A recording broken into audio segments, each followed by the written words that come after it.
Killing in the name of religion is unthinkable. Hey, thanks, Dalai Lama. I'm sure everybody will fucking listen to you. No one listens to the Dalai Lama. No. This guy's a real jerk. Why did the moron throw the clock out the window? Because it reminded him of Richard Clock, the man convicted of knife raping his wife. Good God almighty. Jesus. You used to be simple. All right. I'm sorry, I didn't know that one. The way you move, the way you feel.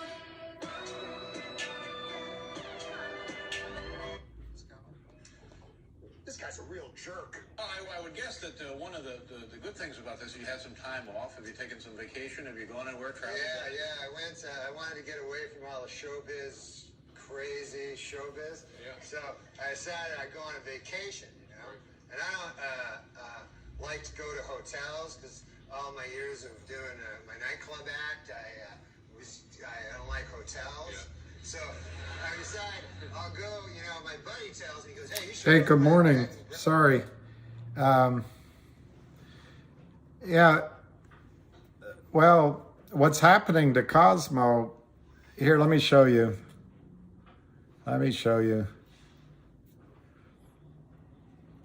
Let's just quickly look. This is Root, R-O-T-T, Root. On down here, you see it says August 8th, 22. Okay, here's Root. Announces a 1-for-8 reverse stock split. Now just watch this. You got a root for the home team. Or you come down here on Root. See, there's the stock chart, Root. Stock split, reverse stock split happened August 8th. See that the highest it was August 9th, 7th, if I'm reading this correctly. They announced the reverse split. The good news for you is there was a bit of a rally back after, 1, 2, 3, 4, 5, 6 days.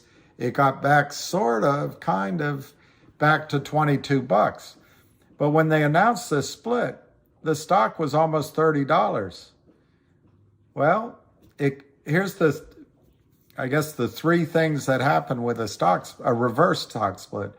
It reduces, I know the ratios are the same, but it reduces the number of shares the shorts are short. So it reduces their costs. It looks better at their prime broker. It also brings the stock up to a price where the shorts get a lot of meat in their sales again. And they can sell a stock from $5 down to $1 with a lot less risk than selling a 33-cent stock down to 10 cents. The other thing is, just a general rule of thumb, reverse stock splits never work. And look what happened here. From August 8th, the shorts, Root's it's not a bad story. In fact, it has some aspects that you all like. And many sites right now are saying that Root is undervalued. But look where they drove it, down to $5 from August through December. That's what happens with a reverse stock split.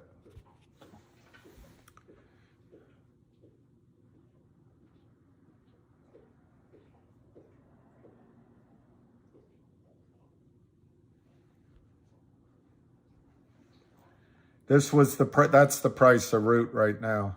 So anyway, let's see.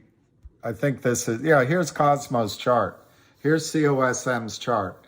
If you look up in the right-hand corner, it opened up at 340. Well, I did the arithmetic based on yesterday's closing price, not for nothing. Not the aftermarket's closing price. And this reverse split of 1 share for 25 using 20 cents as the closing, that was after markets, and it was slightly more than 20 cents. It should be $5. Well, it looks like it's opening here at 340, and I don't know. You tell me where you think that stock price is going to go.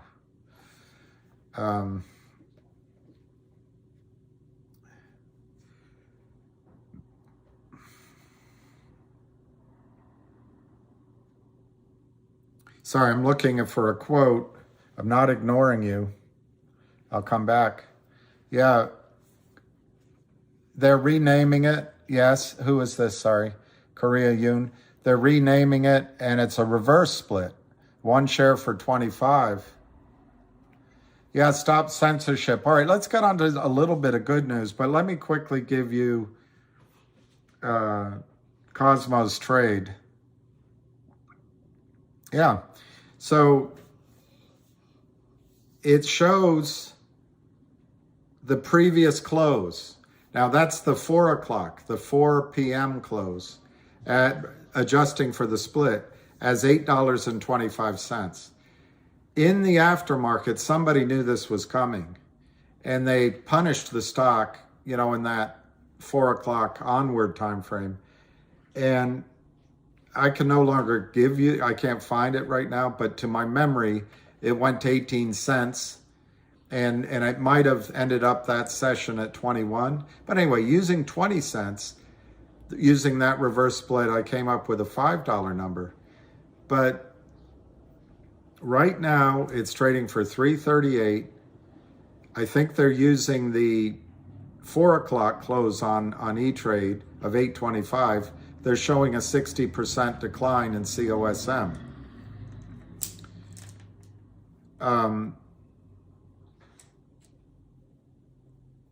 I don't want to say anything negative about anyone, so I'll be very careful. But a lot of people on these streams accuse me and others of pump and dump. And I don't want to accuse anybody of pump and dump. But this unfortunately fits the patterns of bringing in a bunch of buyers, doing some bells and whistles, insider buying at 12 cents, according to the prospectus. And the reason I don't want to say anything negative is I think a lot of CEOs do not understand. They get advice from the short seller or from their financial group saying, do a reverse split, you'll get back on NASDAQ. So I don't want to come say anything negative about anybody, but this is a mistake. It's a mistake to do the reverse split. I think there were assurances it wouldn't happen. And I think the bet right now, if you're in the stock, is they did a 1 for 25 reverse split. That's to get it, well, in this case, it says $8. They're hoping the shorts don't get it down below $1 in, is it 10 days on NASDAQ to remain, it might be longer, it might be 20 days to remain listed. I don't want to look it up, it's too boring. But to remain listed, you have to stay above $1. It might be 30 days. I just don't remember the framework. So their bet is that the shorts can't get this under $1. Depending on what NASDAQ requires to remain listed, whether it's 10 days, 20 days, 30 days, I would give, you know, all things being equal, I would give the shorts excellent odds of getting this under $1. Now I don't know the Cosmos story, but some of the good things I've heard is there's mergers and acquisitions and all these big announcements coming. So they can change this on a dime. And maybe one of the requirements of such a merger was that it qualified for the NASDAQ listing. So there may still be positives, but what the shorts are doing in a knee-jerk way is just crushing it because it's such fat meat. When you take a 33 cents, turn it into $8, they're like, thank God, I'm no longer short 100 million shares. I'm only short whatever the division is, 5 million, 4 million shares, I can short more and more and more. And so that's what's going on.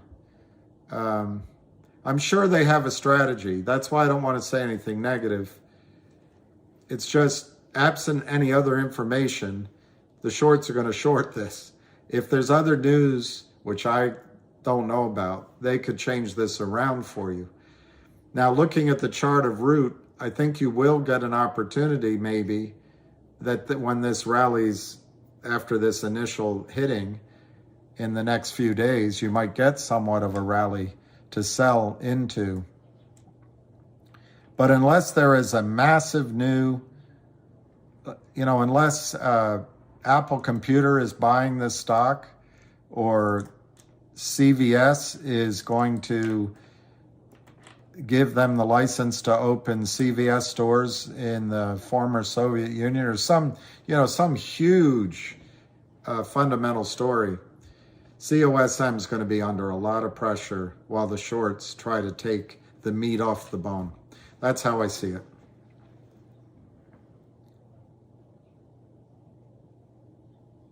Well, David Lee, and by the way, David Lee, I saw your post yesterday and I gave you a like because one, congratulations making money in other trades, but also you bring up, to me, everybody has the right to get out of these and move on. So I agree with that assessment. But let me show you, and then I'll look at I think there's going to be, I just got to find the right one. I think it's this one. Yeah, CRTD, I just want to call this to your attention. It's the 50-day moving average is about to cross the 200-day. I don't know, they have a fancy name for that, like the Golden Cross or something.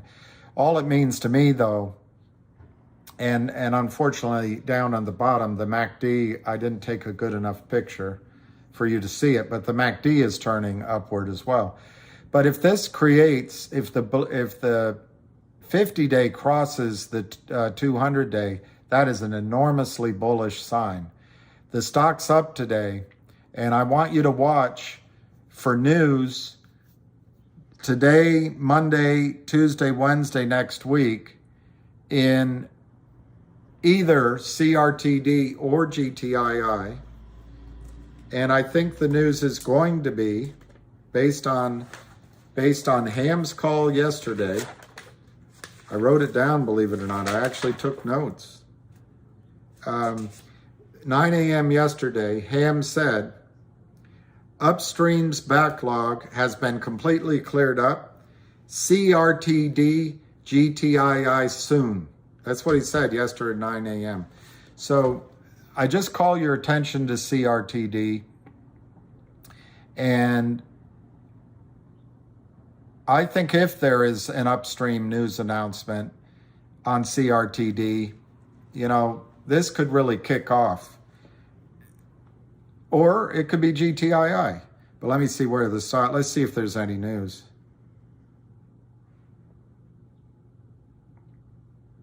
Well, it's up 12. It's up 12 cents. They engaged Share and Tell as well. And the stock's now broken through.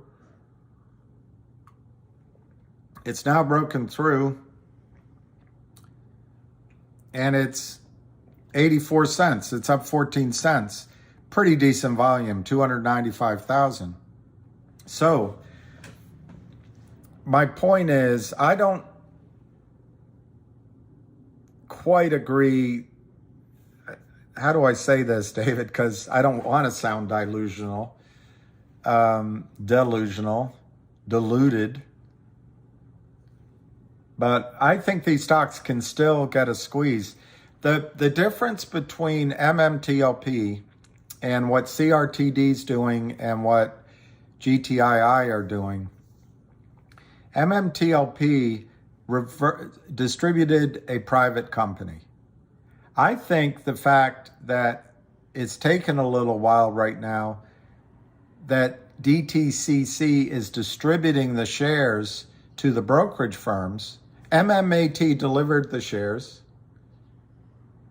DTCC is now delivering it to the brokerage firms, and using the analogy of an airplane with 165 passengers, and maybe there's 335 passengers still in the terminal. I think their choices are either to buy out those passengers so the plane can take off, or bring 2 more planes to the gate and do that strategy, which I've described. And I'm a little bit worried. I'm a little bit embarrassed because it doesn't look like they're going to use that strategy. And the other strategy they could do is open trading again. Just buy only, buy only. But my point is, the difference is here with CRTD, these guys can catch out the shorts. It was the powers that be, and somebody warned us of it. I want to say it was Hedge Fund Killer, but I think there was somebody else, and maybe it was David Lee on this scroll that said, you know, they've had so much time, they have a strategy with MMTLP. So I'm not disagreeing with you, and I think we have a different decision now if these stocks rally. It's like, do we really want to hold out for the maximum squeeze or take advantage of a rally and lighten up? And I think that might be a decision people make. But if these situations catch the shorts short and the margin clerks have buy-ins, I think you still could see a squeeze. But I don't want to be pie in the sky at all. I don't want to be pie in the sky. I think this is, I think I have GTII here just to show it. No, that's Logic. I think Logic looks good, but and it's above the 50-day. The MACD looks good, and if you get a move above 48 cents, but anyway, that I didn't want to right now spend time on that. I want to go here. I just want to find GTII. There it is, GTII. Let me see where it's trading.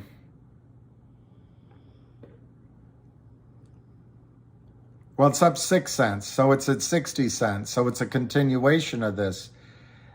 The term Ham used is the pikers. The pikers that were shorting it are probably moving out of the way. They've got to book their profits by the end of the year. I know it's mark to market, but they don't want the mark to market to change by the end of the year.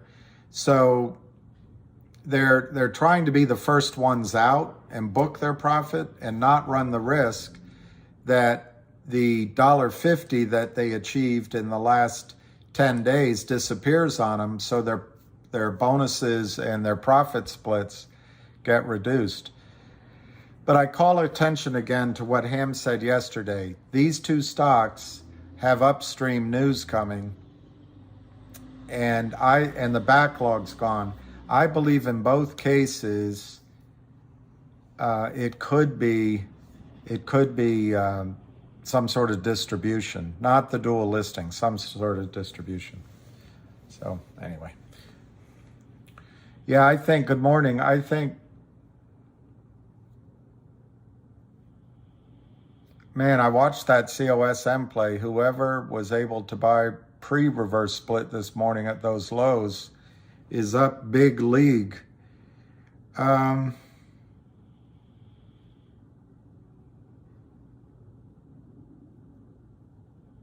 At 286 and it's 308.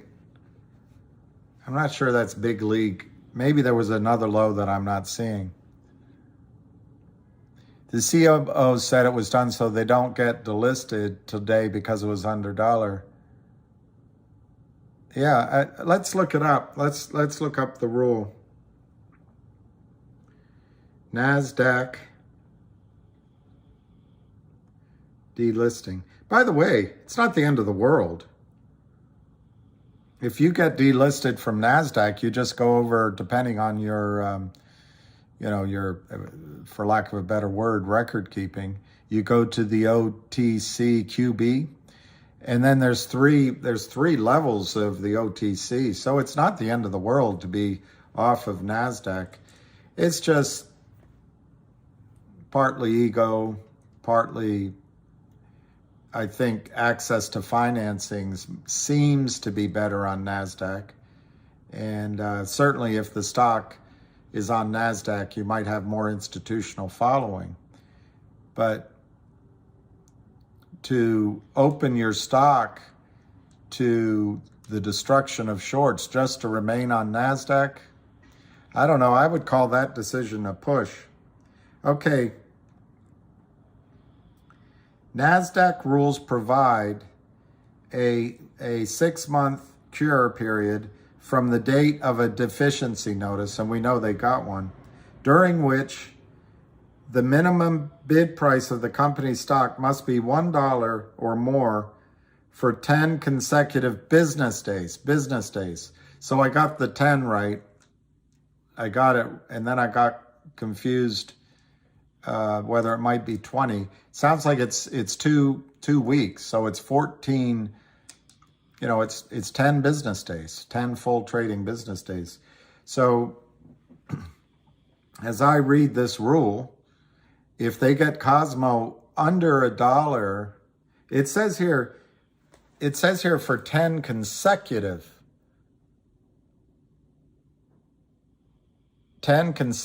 business days to avoid delisting. NASDAQ rules provide a 180 calendar day cure period from the date of deficiency notice based on the minimum bid price, during which the minimum bid price, we should look up that definition, but I think it sounds pretty self-explanatory.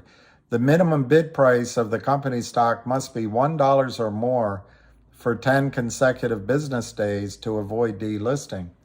So these shorts are going to they've already tried to take profits now. If they can get it under the $1 minimum bid, they know that there is no option now of, I guess you could do another reverse split, but they know then that they can really drive it down. So in the face of that evil, the company needs to have in mind some really significant, and I'm not talking about our numbers are up 20% type stuff. They've got to have a game-changing event in place. Like there's a takeover at $8 a share, or there's we just signed a contract to, I don't know who's popular out there now. We just signed a contract to distribute Adele's new perfume or something. Exclusive contract. Something major has to happen, or the shorts are going to try to get this under one. Woodstock, the company pulled a fast one. I think they misled.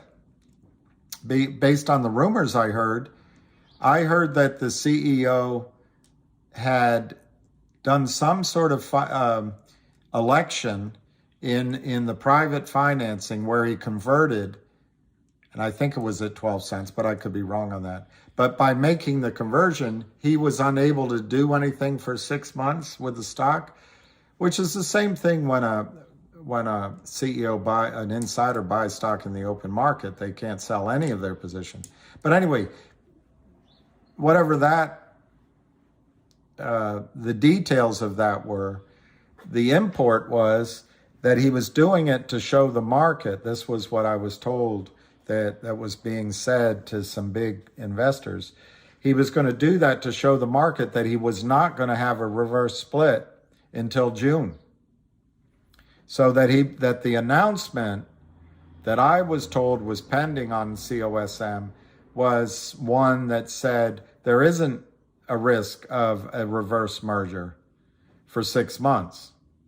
Well, somebody got their wires crossed. You bought COSM at 305 per share. I just sold my COSM at 305, bought at 53. Yeah, I know, Woody, but I don't know, when did you buy it at 53? Because at 53 cents, the reverse split is 1 for 25. So you have to multiply it, your 53 cents, by 25. So you paid $13.25 a share post split. So you took a $10 loss. I personally think, I mean, I don't want to step on anybody's toes, but I think this is a completely dead stock now.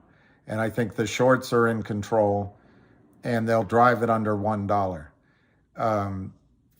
The only thing I don't know is what are the insiders' plans to provide other news announcements. But I think it's going to need Godzilla or King Kong type announcements to make this thing go back up. In the short run, anyway. They're just going to punish it. DM425, I think GTII has, in my opinion, with the guidance and skill of Ham, and then I can't give you the names, but there's at least 3 people extremely close to the company, and then there's the 2 key players in the company itself and the board. They're not making a wrong move. Now, yes, it's true they've had to wait in some cases, but a company has to follow the rules to the T. A short seller, and particularly these short sellers, and particularly with Gary Gensler as their backstop, these short sellers just break the rules, and they can do it constantly with impunity. All right, so John Waddell, what's the uplist for COSM to the NYSE? Yeah. Well, Quest, for MMTLP, I don't think we have enough information. I can only see 3 things happening. Gray market, open up trading for sell only, which is possible.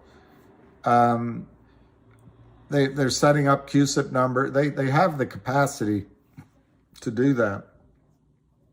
But I did on a video, and I need to do another one just to correct, because I think there's 2 variables that I didn't account for. But I think the win-win-win would be for the company, NextBridge, to provide new shares in huge volume, like 335 million shares, to the system and to the short sellers. And so the short sellers won't go to jail. There won't be any discovery, and we're going to all go, darn it. But in my example, I think they should triple. My price was $100 a share. I think they should triple it and add some money for the lawyers and add some cash to give you a distribution. What I didn't factor in is what if, and we don't know this answer, but what if NextBridge is already sold? Whatever they've already entered into a definitive contract to sell, then there aren't any of those shares. Now, anything can happen. Human beings can make different choices, but on the face of it, there might not be any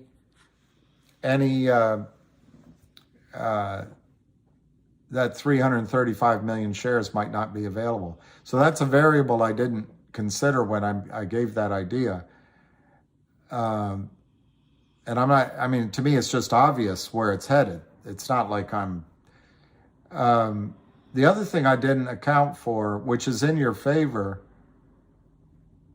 is what are the what are the major holders going to insist on?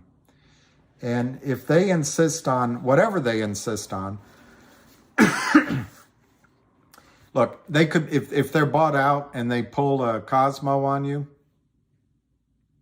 you know, it's not, you'll get $2.90, $3 or $5 a share. I don't think that's going to happen. But if they pick the gray market, if they pick turning the machines back on, or if they pick another reorg event, I don't have enough information on that. But right now, there's nothing you can do about MMTLP. And so my suggestion is, I say it in a polite way, just get over the corruption. It exists. We knew about that. And I personally want you to make money. I don't want you to get stuck in the fight of how are we going to approve and get these guys in prison. We're just going to hit and run on the profit, I hope. Although I'm willing to help. I'm not saying for myself. I'm more than willing to join that fight, but I don't want you to get bogged down in it. I forget. It was like Maddie or something who I'm talking to. But on MMTLP, if they open up the gray market, it's going to be after this weekend, as DTCC gave the shares to the brokerage firms and the transfer agent. They now are spending the next 2 or 3 days saying, what's the magnitude of the issue here?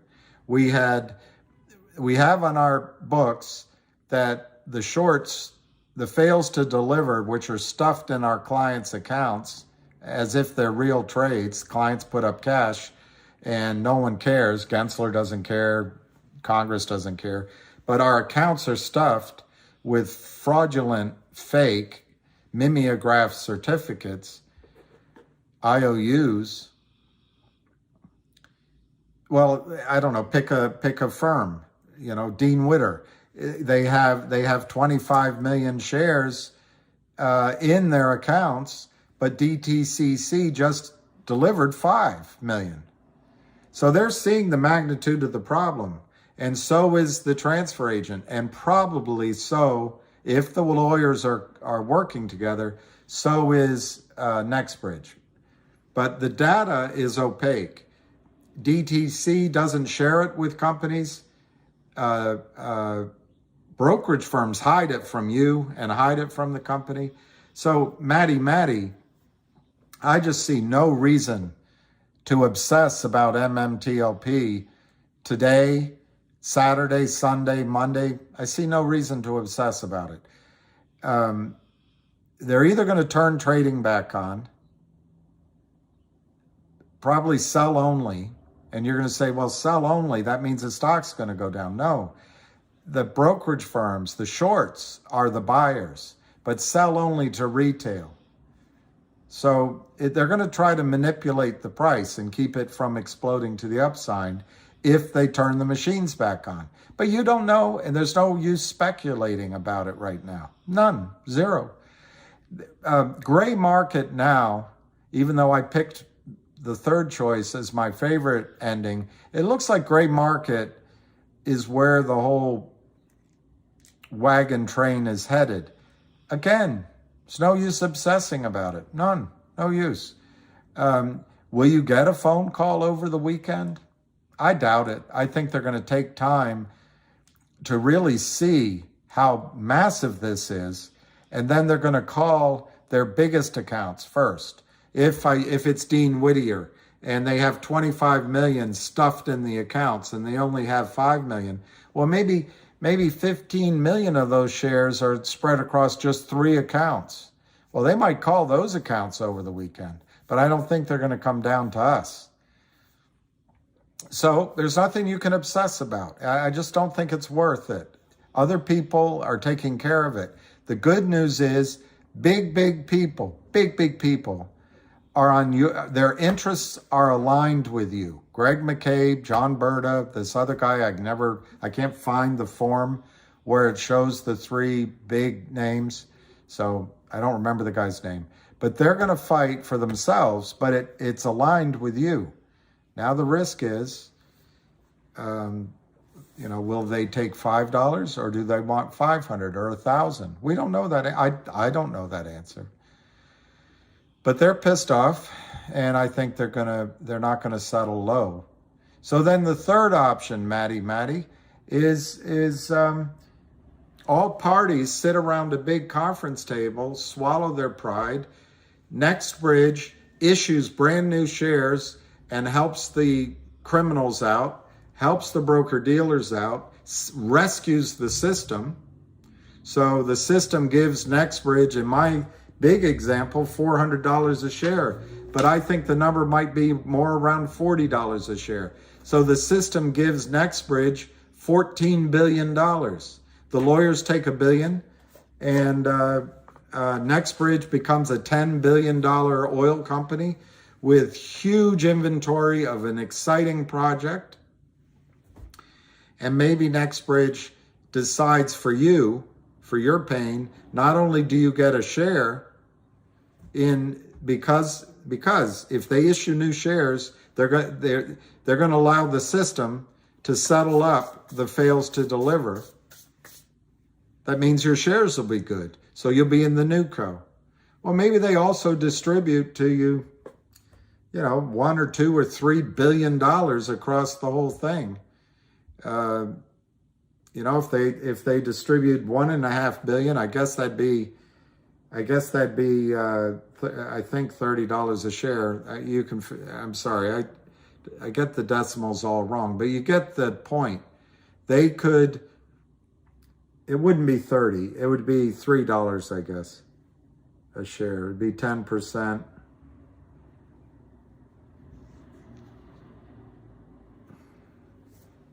I suppose it'd be $30. No, it wouldn't. It would be 500,000.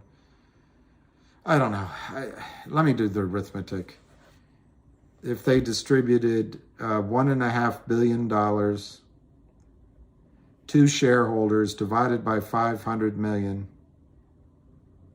it's $3 a share. So maybe they distribute $3 billion to the shareholders, and they give $6 a share. They give you shares in the company ostensibly worth, maybe in my example, $40, and they give you $6 cash, which would maybe represent your original investment. That's the solution I think is win-win-win for everybody. But again, Maddie, obsessing about it right now isn't going to change that result. Your desire, my desire to fight, it's not going to change it. We can pitch in on Twitter, we can sign petitions, we can let our friends know, but it's going to be decided with the powers that be.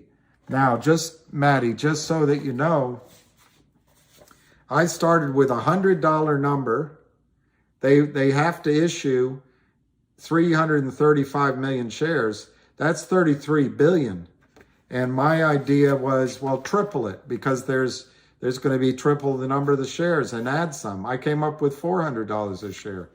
So I really think it's possible that the system and the criminals and the insiders settle for a massive number. It is possible. But just to repeat myself, if you're looking for them to turn the machines back on, that's a FINRA decision. You can't obsess about it right now. If you're looking in the gray market and they're going to start calling you, I don't think that happens this weekend. Maybe next week, maybe the third week. Just like I said on my video, I just find that so hard to work out and cumbersome that I just can't believe they're going to choose that option. The cleanest is to turn the machines back on. But if they choose that option, I checked with Ham, they have to clean it up completely. They have to buy back everything. It cannot just be 80%. So in that environment, you may be able, as you, Maddie, you wanted 500.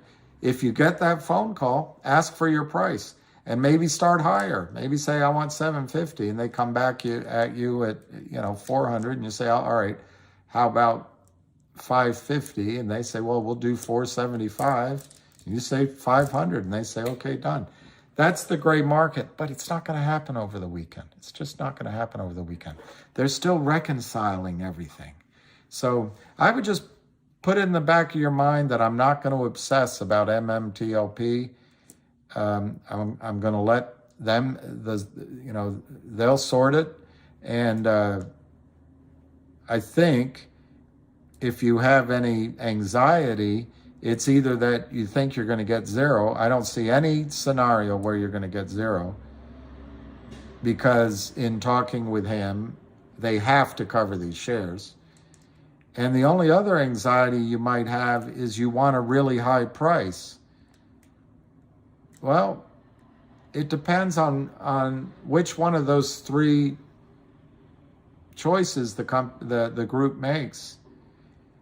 I think in turning the machines back on, it's easy. You can see the volume, you can see the ebb and flow, and I think you can put your $500 share price out there, and I think you can get it, because I think a spike will come. In the gray market, it's going to be much more controlled, but I'm not saying it's impossible to get 500 in the gray market. But it'll be a drawn-out process. It'll be a game of chicken a little bit. And I think most of us might be tempted not to hold strong. I'm willing to hold strong, because they have to, according to him, they have to clean it all out. So you are going to have a seat on the bus of the new company. And for me, I don't know if I have it here, but for me, I'm willing to wait for what I see as $100 a share in the new company. And even if they have to issue more shares, I see it as a move potentially of 5 to 7x from where it is right now. That's for me. So anyway, I'm going to stop there on it, Matty. I just don't think obsessing about it right now is worth your mental energy. Oh, they're working on it, Army Man 65. Since no one cares, Karahito, and no one is successfully stopping them, could the only act that might hurt them and allows us to fight for them is to take losses and pull out of the market, including 401k? Absolutely, Karahito. Absolutely. I think what's going to happen is people are going to leave the market in droves. 401ks, IRAs, they're going to leave the market in droves. But the only way to make these guys hurt right now is to try to get one of these squeeze going. And let me just check both of these stocks. All right, see, as soon as I tell you that COSM is probably going to go down, it rallies a bit, and it's 372. So the gentleman who pointed out that people bought it this morning, they have a nice profit. But I showed you on the root chart that, in fact, it came down at first and then rallied back up, and then it just was a long, steady decline. And I don't know. I just think there's better risk rewards than COSM right now, unless you know something about a news event. Let's look at CRTD. It's 80 cents. There's no news today other than they hired ShareIntel, which is great news. Hey, that guy's going to fight. That's why these two stocks are so beautiful. You know, management isn't going to pull a popcorn. GTII is up 6 cents at 63, 700,000 shares. And I don't think Hedge Fund Killer might be on here, but just to follow it, I think it was a brilliant idea. HNRC is down today, 10 cents, 36 cents. And you might have paid 70 cents or so to get into it. But they distributed, and today is the record date, I guess. T plus 2 was 2 days ago, and today's the record date. They just distributed basically a third of a share of a new company that's worth $5 a share. So they distributed a third of a share, and it's already over, third of a share per original share. And we'll see how it starts trading. That's supposed to come at the end of the month. It's natural that people buy in to get the dividend, then get out. And I think that's what you're seeing here. But it'll be interesting to see if that recovers. It'll also be interesting to see what happens to the $5 price on the distribution. But I think that was a good, excellent recommendation by Hedge Fund Killer. You're welcome, Hal. Quiet Quest, is there any scenario we get a share in cash right now? I thought I just described it, but you've added right now. I don't think anything happens right now in MMTLP. Of course, I don't know your definition of right now. Do I think they'll try to get it done by the end of the year? Yes, I think they're going to try to get it done. I spoke with a really capable and intelligent financial guy that listens on this channel, sharper than I am. But he emphasized that in a situation like this, all parties want, assuming it doesn't go to lawsuit and endless back and forth, all parties have an incentive to get this done in 2022. So Quest, if you're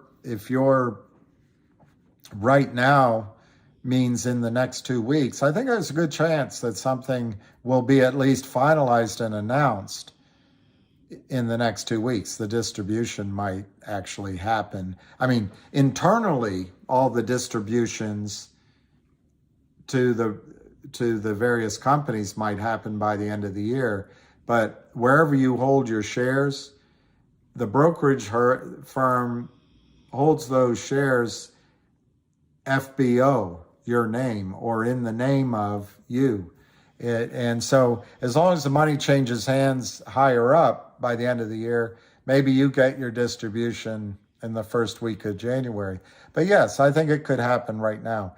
The scenario where you get shares and a cash distribution is door number 3.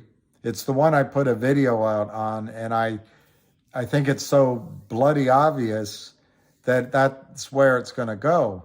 What I neglected to consider, Quest, is what if NextBridge has already been sold? There aren't any shares for NextBridge to issue to the criminals. Also, a variable I didn't consider, or I don't think I did, is what do the 40% of the insiders do with their stock? If they agree a cheapo deal without a distribution, you're not going to get it. But I just said, and I'm repeating myself, Quest, I think the insiders who have put on Twitter, if the offer comes in low, their answer is going to not only be hell no, and it's going to be hell no, and here's a lawsuit. So I actually think, Quest, the scenario that makes the most sense to me is the win-win-win, that the system gets together, cleans it all up, gives you shares, and also gives you a cash distribution.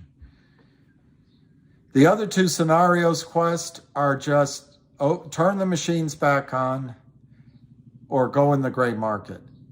And because they have to clean it up completely, and because the time frame is short, for me, the idiot, it seems most logical, the best way to do that is turn the machines back on. Let the market, maybe it's sell only, but let the market sort it. Gray market, how do you know you're going to get everything cleaned up, zero, the reconciliation zero? But in those two scenarios, you're going to have to face the choice. Do I keep the stock or do I sell out? And that only you can do that. But again, Quest, I think worrying on it and holding high-level meetings and let's all talk about it is really kind of pointless until the guys and girls upstairs say, you know what, we got a problem and this is what it is. And we need to talk to the other side or we need to talk to FINRA. Right now, this weekend, they're just looking at the problem. They just got, apparently, yesterday or day before, their distribution of real shares. I think the DTC sends it to the transfer agent and they send it to the brokerage firm, or it's the other way around. But just to repeat myself, Quest, the DTC has issued MMAT distributed 165.5 million shares. The DTCC now has those. The DTCC has now distributed them. The powers that be at each brokerage firm are studying their problem right now. And you've probably got 30 or 40 different players that are going, oh my gosh, how did this happen? At Goldman Sachs, they know how it happened. They orchestrate it. But at the other ones, they're going, oh my gosh, our systems didn't catch this. And they're going through what you're going through. How is this allowed? And others are saying, okay, let's kick the can down the road. And others are saying, let's make a CUSIP on this and see if we can open up trading. I mean, they're Quest. Denial, arguing, bargaining, acceptance. I'm sure I left something out. Depression. But when there's a massive problem, every human being goes through avoidance, denial,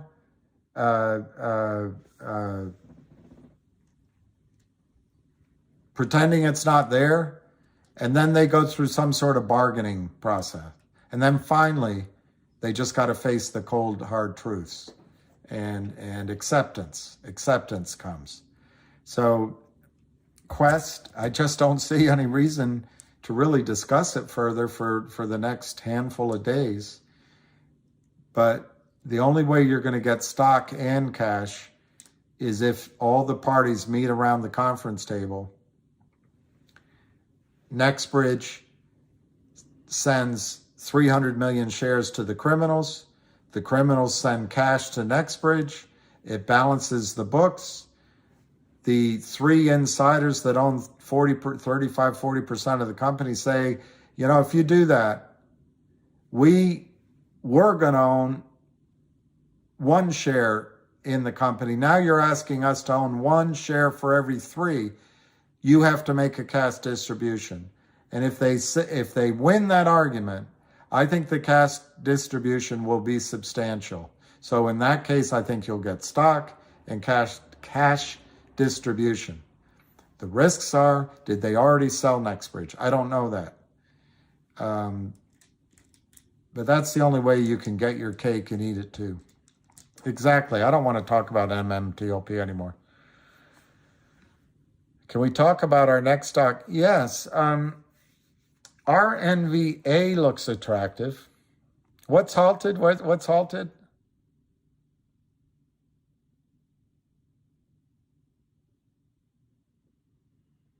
Oh, COSM is halted. Let me see. Let me confirm that. No, it looks like it's trading. COSM's at $4. So, you know, if you go back to that root chart, root for the home team. If you go to the root chart here, you see that the stock was almost 30 when they announced the reverse split, and it collapsed because this chart's adjusted for the reverse split. And then it went down, and then it rallied. Now, maybe that's what's happening to COSM right now. In fact, on the day that Root collapsed, it hit a low of 19, and it looks like it closed above 20, but it went back to a high of 22.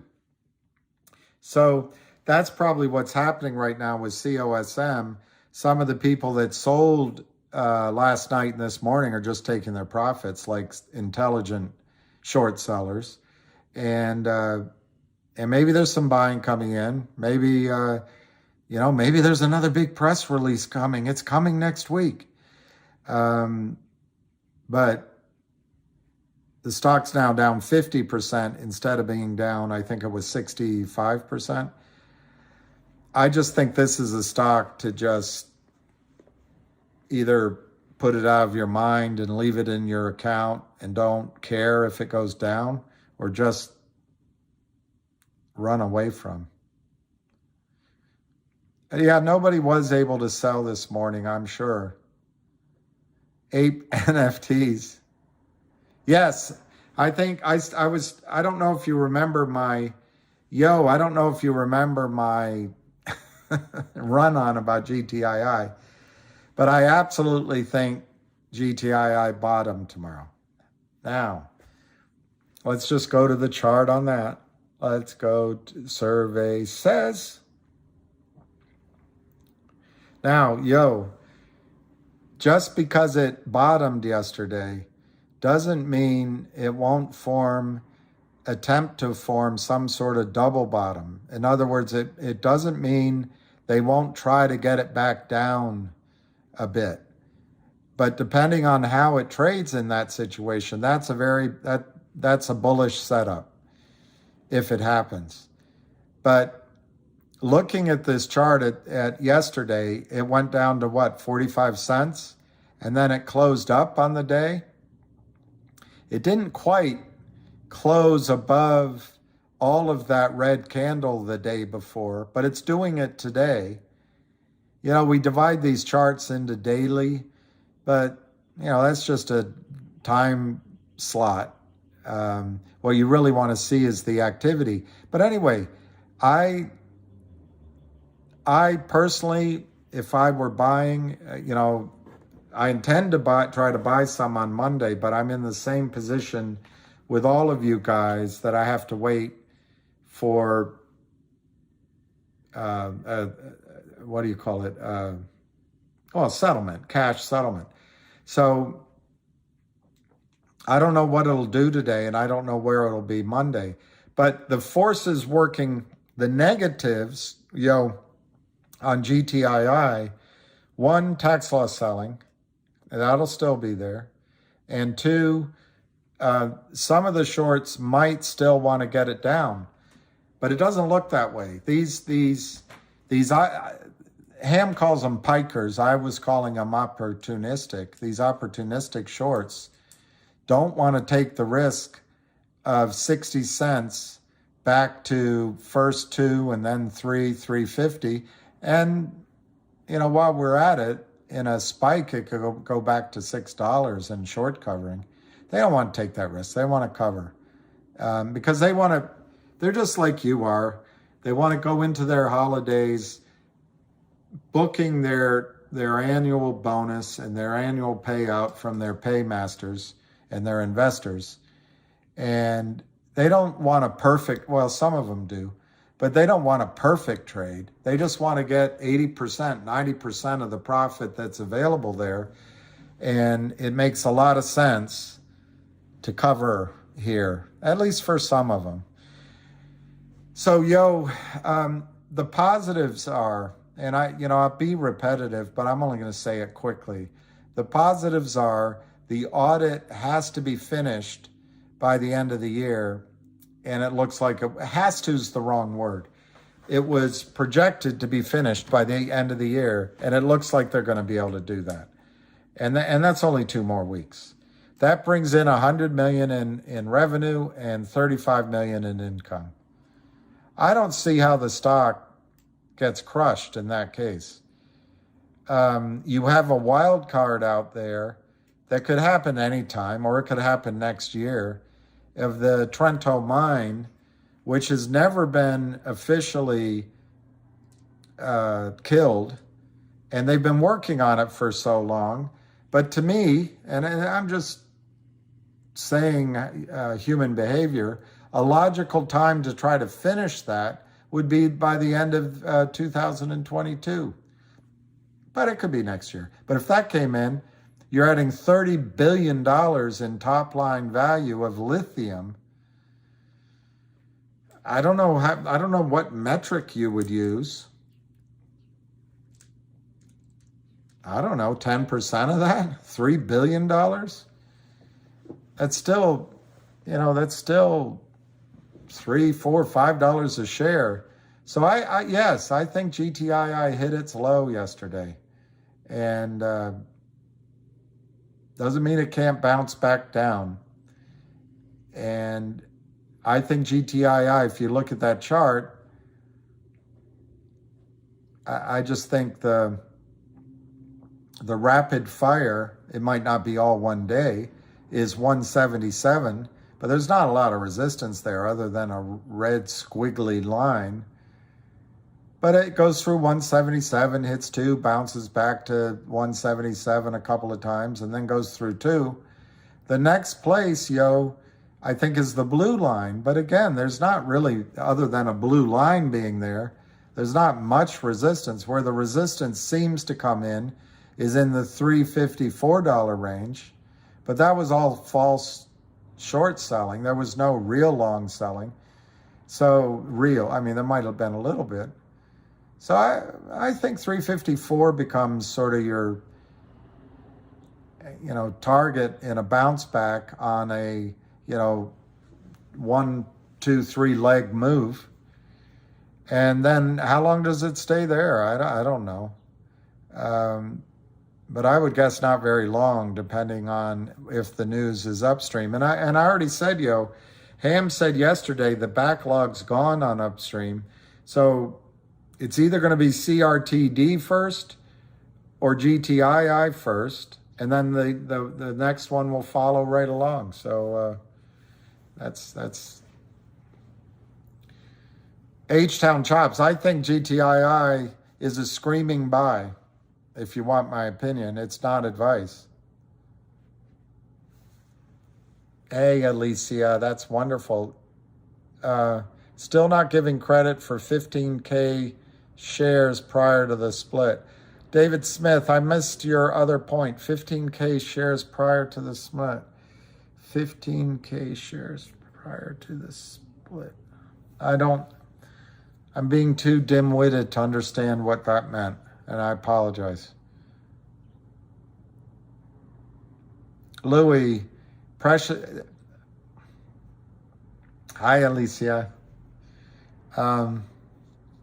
It's really hard to realize they wear nice suits, they date hot chicks, they buy condos, they fly everywhere, they live in a rarefied world, but they're all criminals.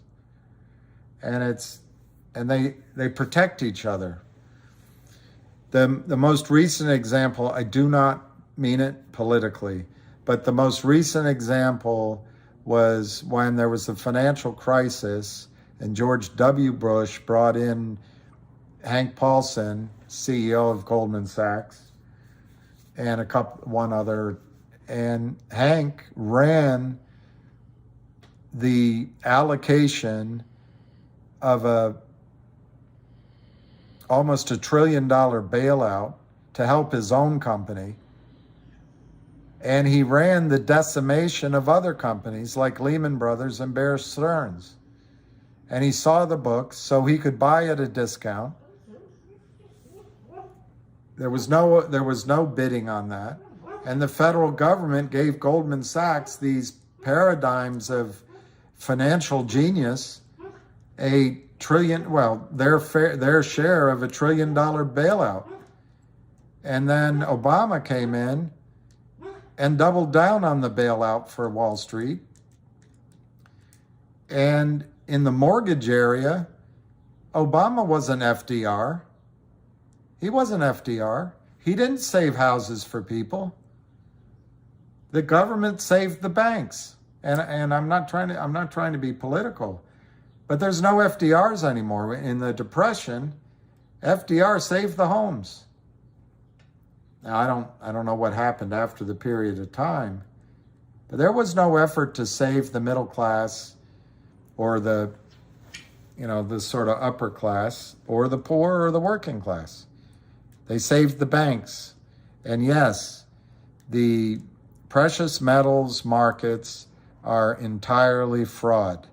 But what you have working for you is people from Putin to whoever's in charge of Brazil right now, I guess it's undecided, to some Ayatollah in Iran, to the president of India, Morsi, is that his name?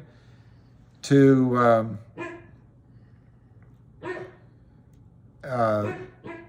China. They're all trying to create an honest precious metals system. So if you buy precious metals outside of the system, physically, the price will reflect the worldwide price, whatever happens to the dollar, whatever happens here. And it's going to be hard for Chicago, New York, and London, Tokyo, to cheat anymore in the precious metals markets. But they'll do it for a lot longer. I mean, they have the full faith and credit of the United States government that they paid for. They have the full backing of the regulatory bodies. They have the enormous power of the financial concentration in the brokerage houses and the hedge funds. All going to support it. And none of them are going to go to jail. Obama came in with a promise for change. He spoke against Hillary's speeches at the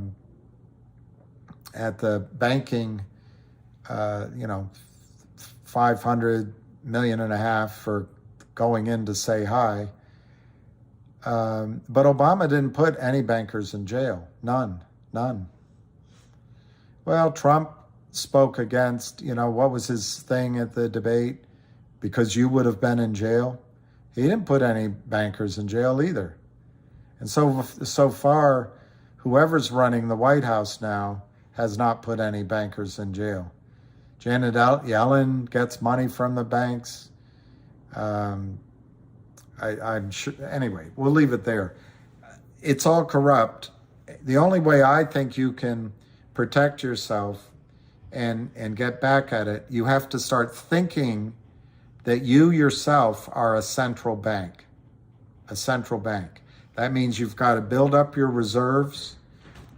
You've got to balance. You don't want it to all be dollars, and you got to start adding gold, and I prefer silver, to your personal household reserves. Don't tell anybody about it.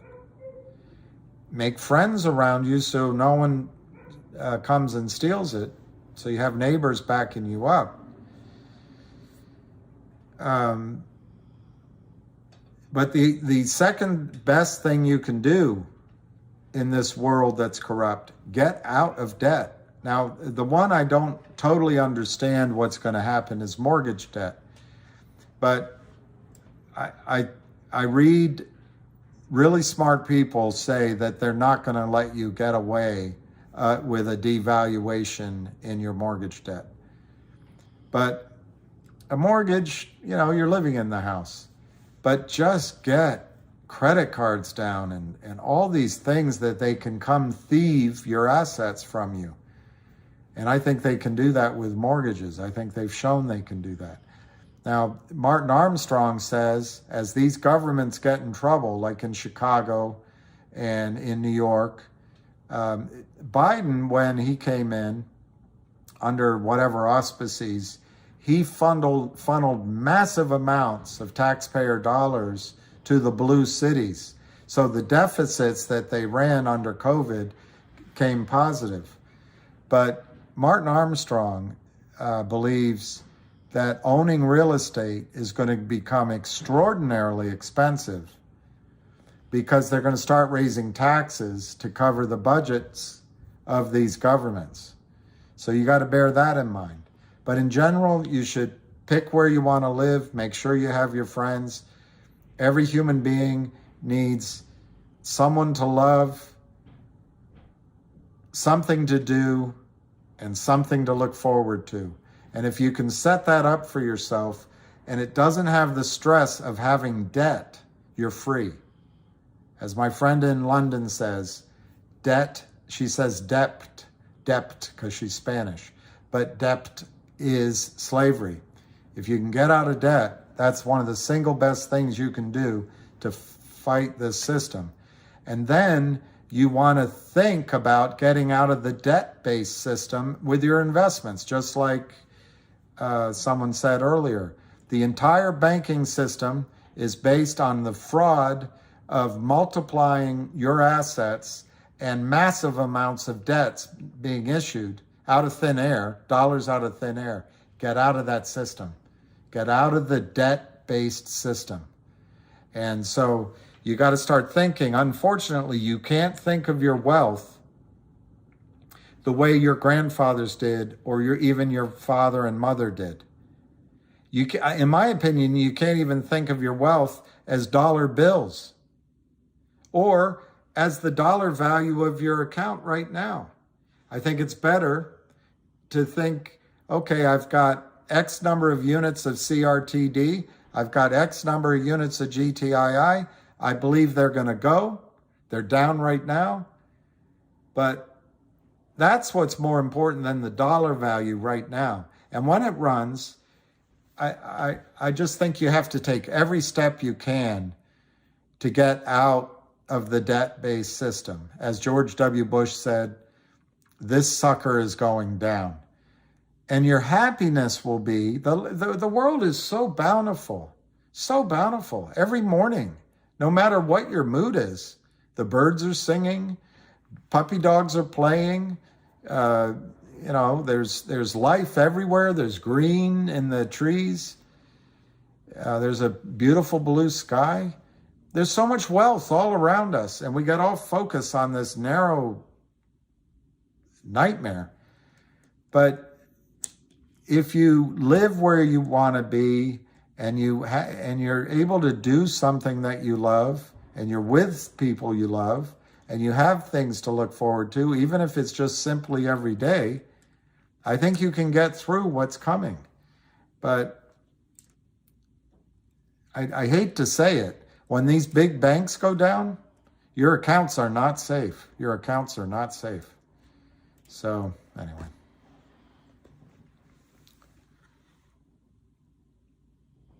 I'll soon be living under an underpass, says Mark Maddox. For me, Alicia, I actually, after talking, I know, David, the stress, you've seen it in me too. We are slave to the money. But the only way to not be slave to the money is, as I was talking with my sister, one of my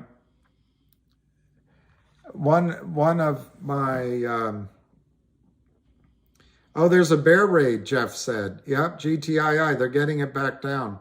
So that'll be, if they can pull it down further, that'll be the double bottom, which I think sets up, all these charts, they use all these terms and they're trying to confuse you with the Fibonacci this and the, double bottom that.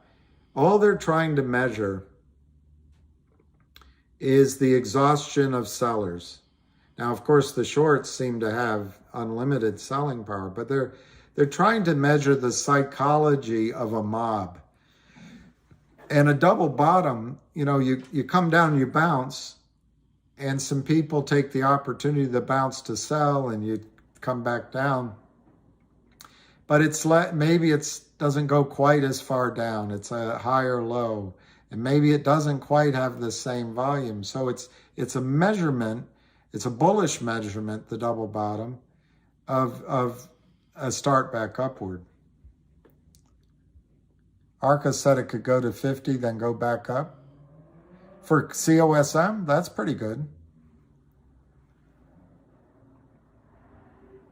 Casero, I think investing in physical gold maybe doesn't have the leverage of some of these hot over-the-counter plays, but I think it's a brilliant idea. Just make sure when you buy gold, if you pay for the company you buy it from to store it, look into where it's stored. And if you have things in storage, I don't know if you do, but as you drive by the self-storage places, just imagine how safe they are if things get really bad in the streets. So my point is, I think getting safer storage places than maybe, in the suburbs outside of Dallas, anyway, just look into it. I don't have anything in mind particularly. I mean, Singapore is a great place, but if we go to war, Singapore is a natural place that'll get taken over by China. So there's no riskless way ahead. There's no riskless way. Just as I was discussing, my friend, a great guy, he passed away, Maher. He told me once, quite a while ago, but there's a huge difference when you finish every month after you've spent everything with $100 in the bank, or you end every month owing $100 in the bank. It's just a huge difference up here. Cosmos 465, Zippadoo. And Zippadoo, I would skedaddle do, but don't take my advice. You guys know more, but 465 Zippadoo, 465 divided by 25, it's 18 cents. It's 18 cents. Could Cosmo be right and it goes back to 50 cents? So let's look at that. Not Cosmo, Arca. If it goes back to 50 cents times 25, well, that's a nice move. It goes to $12 a share. So that's what you have to decide. It could go up 3 times from here, but I think the risk is high. I think GTII could go up 3 times from here with very little downside risk. I think CRTD could go up 3 times from here with a very low risk.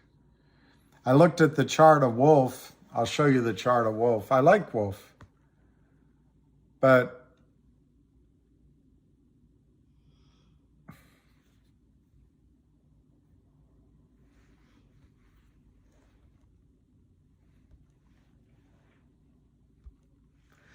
looking at the chart of Wolf, the chart of Wolf, there's no excitement there. But remember, charts don't mean anything once whales start buying, or if there's a considerably valuable news announcement. But Wolf, as a trade, I mean, that could snap back to 90, but I'm personally discouraged that might have a little bit more to do. But look at this one. Well, sorry, that's Logic. But look at Logic. That looks great to me. Logic looks great. But I was trying to talk about, maybe it's this one. Yeah, CRTD. You guys just told me it's up today. Let me look at it. CRTD is 76 cents. So if you look at that chart reflects where CRTD is right now, but it got as high as 88 cents. So CRTD was pushing through the 200-day moving average, and to my simplistic way of looking at these charts, that'll be the second time it'll try to get through that 200-day moving average. My guess is because the 50-day is crossing and it already went to 86, that it's already decided, the market has, that the 200-day moving average is now support, and that's where it's trading right now. But it's possible you could get one more move below the 76 before it breaks through. But to my read, in fact, as I look at it, you can also see there's a cluster of attempts to get over 76. 1, 2, 3, 4 days in a row. Then it broke up, and then it came back to test, and it went all the way down, I guess, briefly to 40 cents. But now it's back up to 76 and through it. So listen, David and others, but I think 76 now becomes support on CRTD. And any good news, I think that gap that's right there above the 28th of November, it's a very slight gap at $1.10-ish. I think that's where the stock will go very quickly. So, but that's not a triple like if Cosmo went to $12, but it looks like it has a lot more foundational support than buying COSM. It's perfect, Kenneth Reed. I think that's perfect. And one roll's enough. Cosmos running and you can't sell. It's all rigged if you can't sell. John McCarthy is a Kramer. I know. Frank says they're good guys. Brooklyn Chris.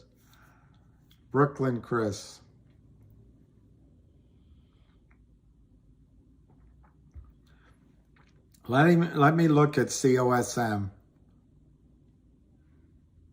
I hardly say it's running. I think it's bouncing. That's what I would say. But you're right. It's 40 million shares. It was as low as 286. It's been as high as 475. It's now 405. No, it's 420. It's 420 now.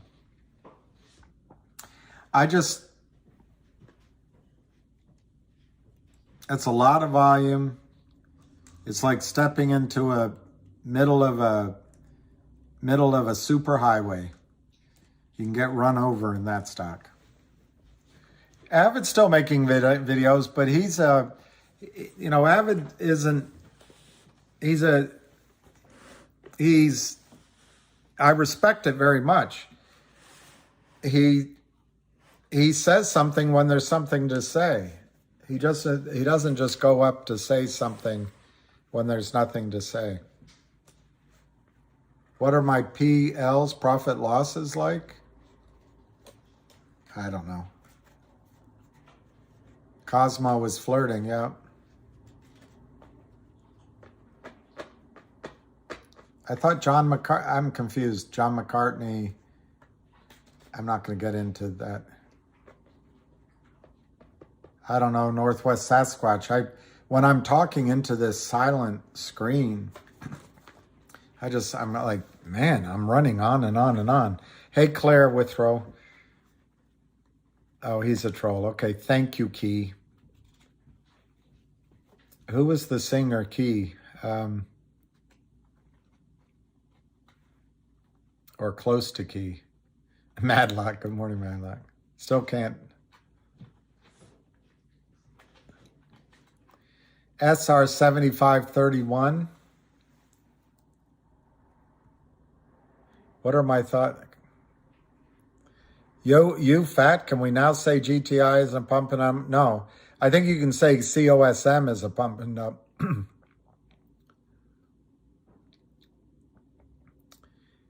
What do I feel like the SEC going after YouTubers that pump and dump stocks? You fat, it's your friends that dump stocks.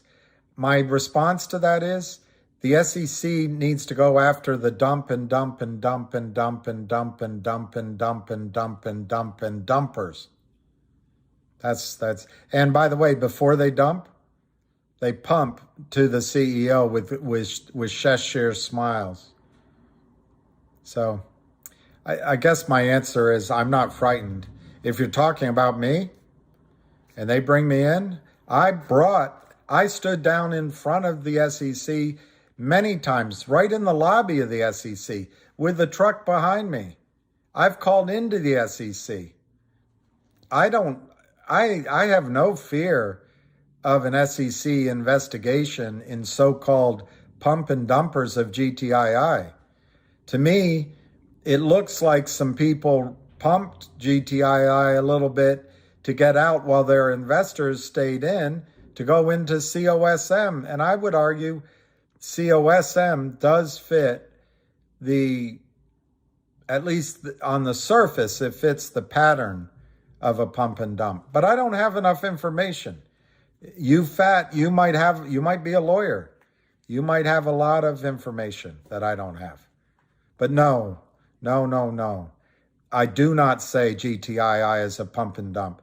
I say GTII is a victim of your friends doing a bear raid nonstop for 3 weeks, criminally selling shares that don't exist, breaking laws all the way down. And I think your friends are going to get caught. But if they're not, those shares have to be bought back. Every single share has to be bought back. 225 million. And guess what? GTI is fighting to make a run on the bank, to make a run on the security system, so that the system needs to get all of its real shares at the same time. So you fat? No. What I think you can now say about GTII is that your friends crushed it illegally. They hid tickets. They lied about selling shares long that they had. And they just mercilessly broke the law because they've always gotten away with it before. In my opinion, they're not going to get away with it now. And all that's happened is the setup's even better than it was before. So that's my answer, yo fat. Okay, John says, trust me, buy COSM. I don't know. My friend Lou versus Wall Street, delete all videos. Thank you for the information, you fat. Didn't know that.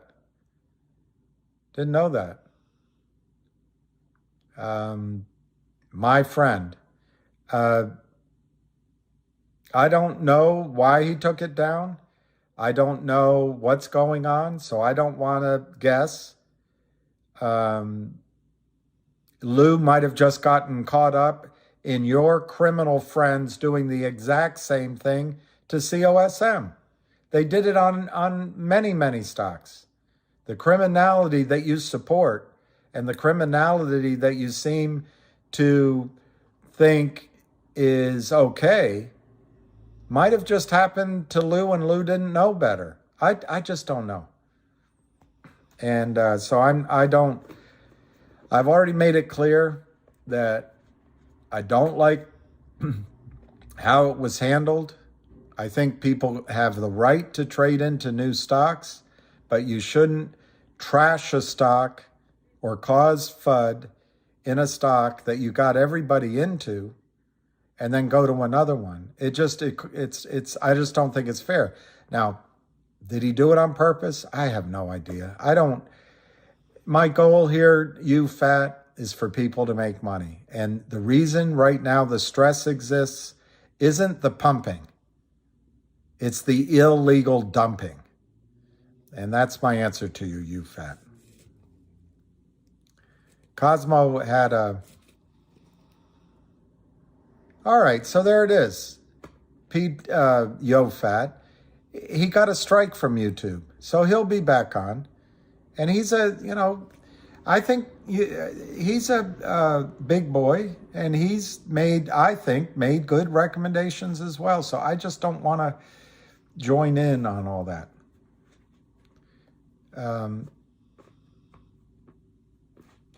Hey, Woody Cardis, thank you. I finally got something right. What's a lie, you fat? I don't know. Just out of the blue, that's a lie. Okay. I don't know. It's a lie that I have no idea. I have no idea. Yeah, they bust you guys were pumping stocks. That's why the SEC is going after them. Hey, you fat, I don't know your name. You know my name. But I guarantee you, you fat, that if I'm called in with the SEC, I'm going to get a subpoena after you. And we will, yes, GTI to 500, you fat. But remember, you fat, I'm going to say it quickly again and move on to other people. I was describing spikes in a short squeeze. Spikes in a short squeeze. And by definition, when illegal shorting happens and crushes stocks, it increases the supply versus demand. Well, in the reverse, yo fat, when buy-ins come by brokerage firms, when it's in error accounts, and your compatriots, who are all criminals, the sell button's taken away from them, and the brokerage firms have to buy in, the spikes go to the moon. In the situation of a spike, those were my projections. There's 3 ways you can get into the stock. To trade it, obviously if you're holding on for a spike, you're not trading it, a short squeeze. You get in for the idea of a short squeeze. That's the investment thesis. Or you get in it for a long-term investment. But yes, yo fat, in the context of a potential short squeeze, just like HKD, just like Volkswagen, just like 20 or 30 others, AMC, GME, they ran up. So is it pumping to point out that in short squeezes, stocks go up? It's all of that fake selling that your friends do, yo fat, to drive it down. It becomes in as powerful buying to the upside. It's a completely reasonable analysis of what could happen. It was never a promise. It was just what could happen. And during it all of us said, each of you have to manage your own money your way. So on the way up, take your original money off the table. So respectfully, yo fat, if I knew your name, I'd respect you more. I don't. If you were willing with your accusations, you're putting my name out there, I think, that I'm going to somehow be subpoenaed before the SEC. Yo fat, you're next. I also quoted Lou a lot like a legitimate information source. Yo fat, are you saying he's not a legitimate information source? You fat? I don't know, you. He's one source. If you listen to my videos, I recommend listening to as many people as you possibly can before you make your decision. So you fat, I'm going to stop answering you.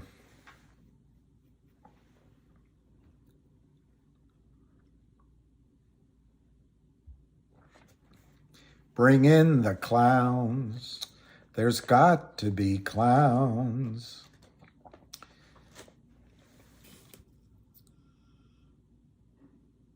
Yeah, I think they're all meeting Richard K. on the float on MMTLP.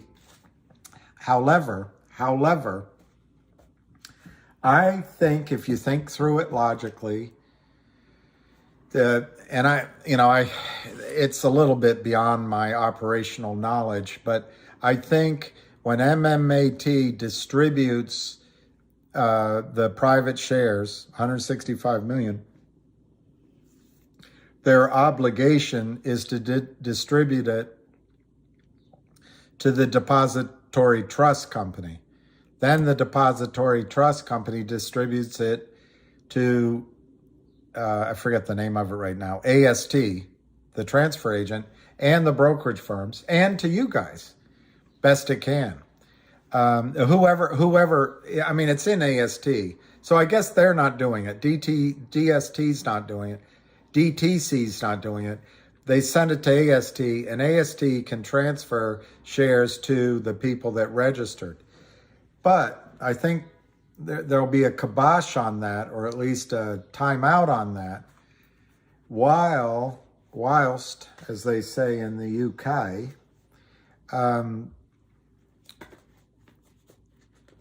the brokerage firms get their arms around the magnitude of the problem. So yes, I do think they're all going to be talking furiously, lawyers, and without, everyone's heard me say it just before. There's only three ways out.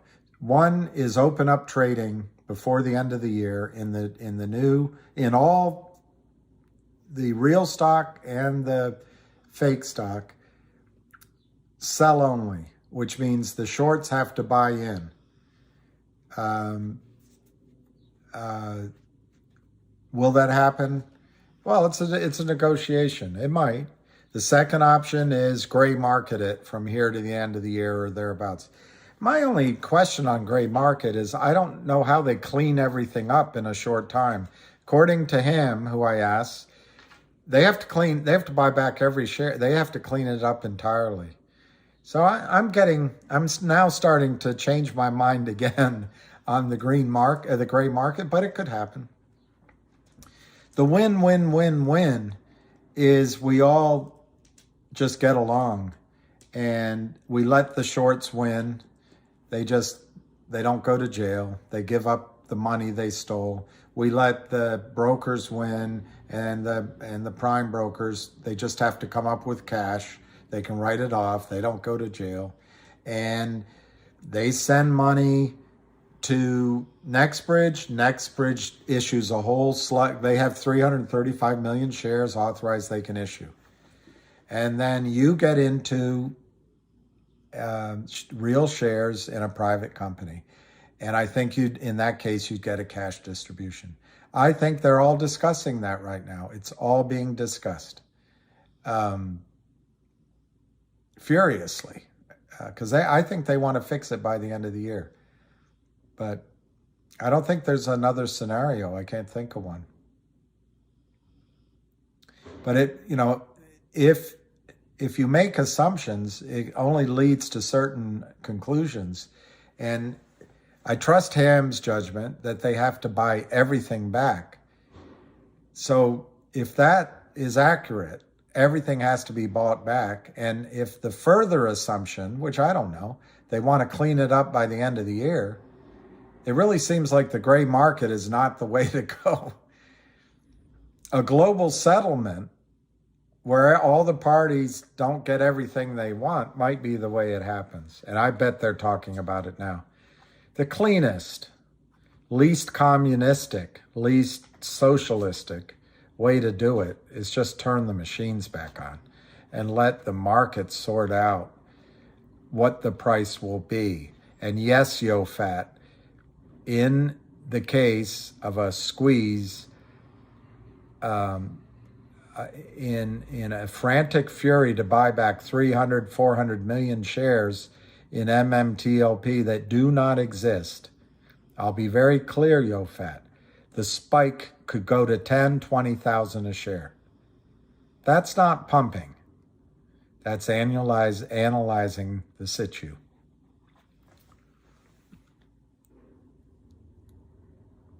Christian Martinez. So to summarize, we are still waiting for a squeeze in GTII. In my judgment, yes.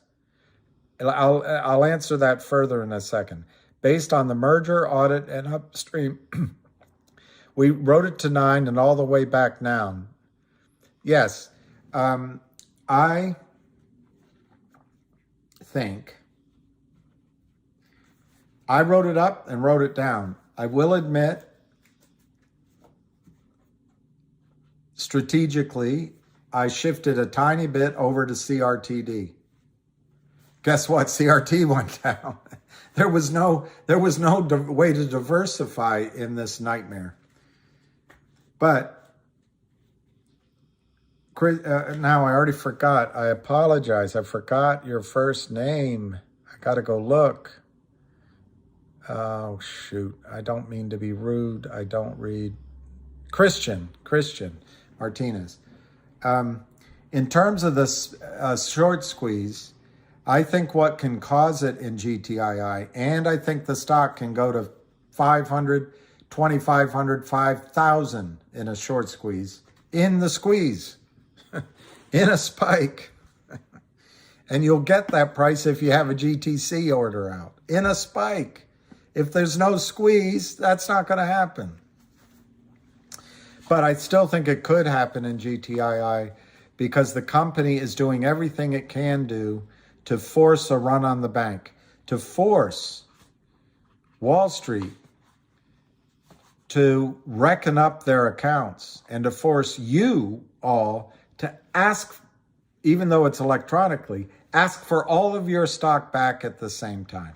A run on the bank, a run on the securities system. Why? One, the upstream digital token of, say, a coupon. Two, possibly, it's my idea, no one said, hey, that's a great idea, but they're going to issue as a dividend another warrant. That already did have an effect. Fidelity was scrambling until they got the stock back down. But they've already announced they're going to do another one of those. But what if they did it as a dividend, a warrant dividend that also is a digital coin? Aha, that would be amazing. But they're going to keep doing it. They have a Picasso that they've tried before to issue as an NFT. Who are they working with right now? CRTD? CRTD just sold out on all of its original NFTDs. First time. They just announced it. So Christian, I think a short squeeze can happen when there's a run on the bank caused by a digital coupon, which means, hey, we need the real shares to allocate these. A warrant as dividend, whether it's coupon or not, they've already announced.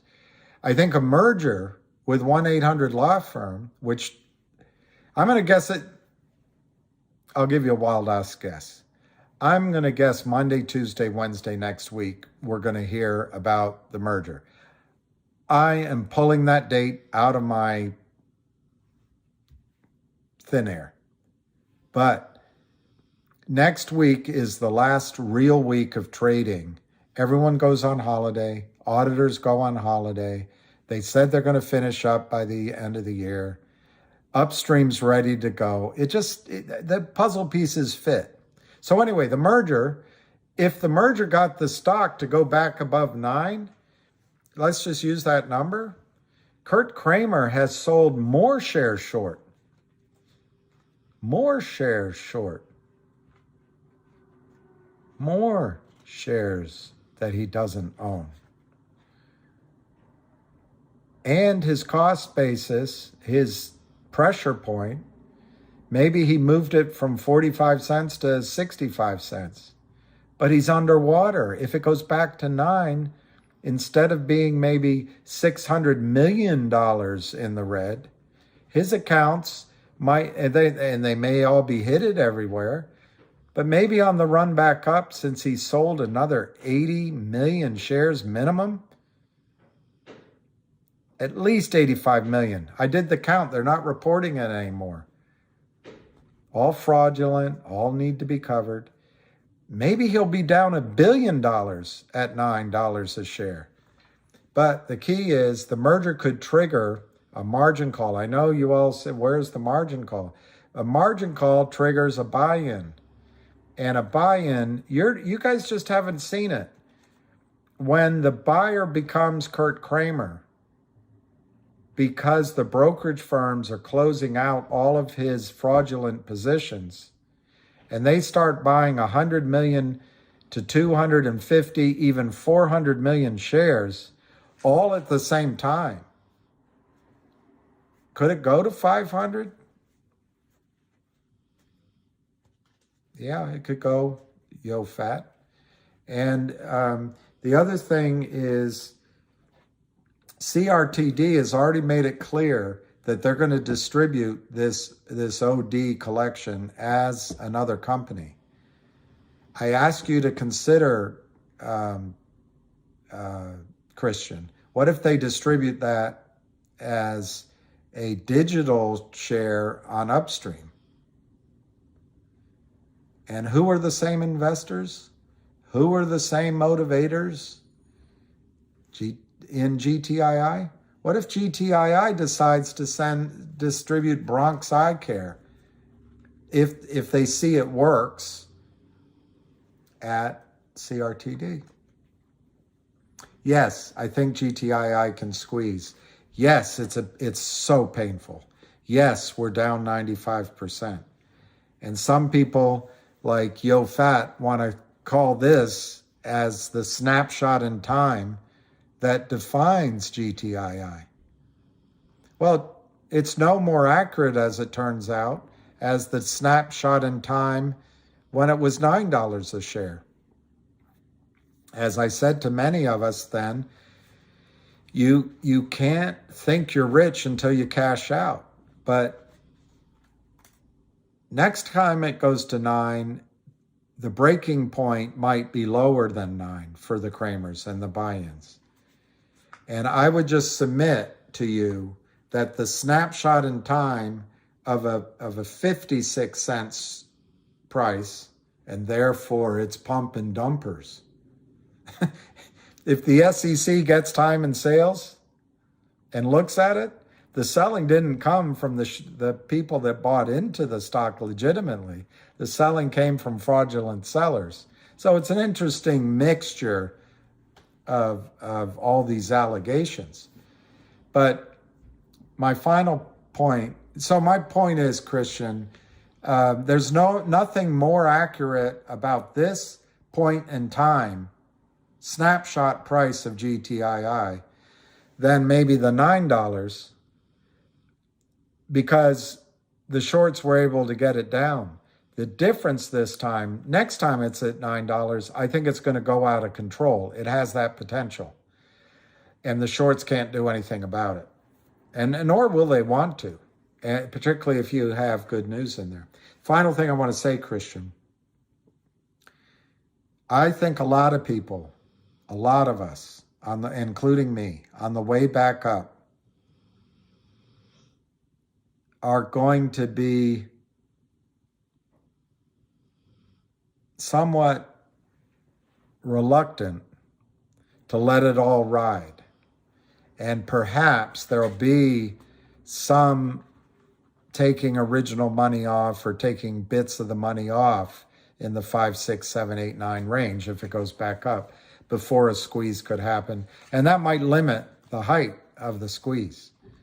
But anyway, that's my answer, Christian. Do I think something will happen to GTI? No, Sean Leaney. Sean's question, do I think something will happen to GTII just like what happened to COSM? I think, strictly speaking, and I'm not blaming anybody, COSM was a pump and dump. Hurry, hurry, hurry, get in. And then on the way up, the company took the advantage of doing some things, some machinations. Sure, the CEO bought a little bit more stock at 60 cents, but he got such a massive amount of stock at 12 cents. It was like playing with house money. They were able to consummate a few things. And I'll tell you, I looked into it. Some of the stuff on the ground looks impressive, but it's all overseas. It's Greece, European Union. It's stuff you don't know anything about. I don't know anything about. There's a war going on over there. So the other thing is the company needed to get over $1, and so there was an incentive to drive it up. Now, I'm not saying, and I've got to be careful because I have no more knowledge who actually sold it down than you do. It may not have been insiders or people that got it early in the play, dumped it after they convinced other people to buy. That's what the market used to do. Suck everyone in get the stock up, and then Joe Kennedy would go in and sell. And that's how he made his fortune. That and bootlegging. And Roosevelt put Joe Kennedy as the first SEC chairman because he figured that he knows what's going on. And Kennedy actually stopped it. That's when you got rules like the uptick rule.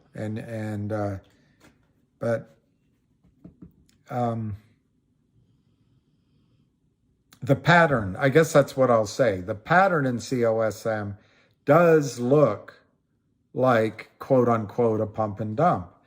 But the problem is throwing these terms around. We don't know who did the selling. The selling could be some third party that just took advantage of it. So it's really unfair to blame people until you have the facts, But to answer your question, my brain, I just forgot your first name, Brent, maybe. One of the reasons to be in a stock like GTII and really focus on a stock like GTII is the management is not going to pull to announce out of thin air a 25-to-1 reverse stock split. I think pulls the rug out from under the Cosmos story, whether it was intentional or not, whether they really had no choice or not. If they knew in advance they were going to do it, well, that's not so good. If it just came down to the fact, hey, we as a company, we have a responsibility to keep this stock going, the company going for all shareholders, and maybe one of their mergers was dependent on the stock remaining a NASDAQ listed stock. We don't have all the factors that go into the decision. But a CEO's goal and his responsibility is what's best in the long-term interests of shareholders. That's his duty, not to try to cause a short squeeze. But in the case of GTII, they're doing both. They're doing everything they can do to ensure the long-term viability of GTII. They have $3 million in the bank, which doesn't sound like a lot, but they've been living on fumes for a long time. And that's from that warrant that they created. GTII also simultaneously wants to drive this particular trapped naked short out of existence. It helps shareholders of GTII. So as long as they're also, and it gets rid of this threat, but as long as they're also doing the fundamentals for long term, I think GTII is the management's fulfilling its duty.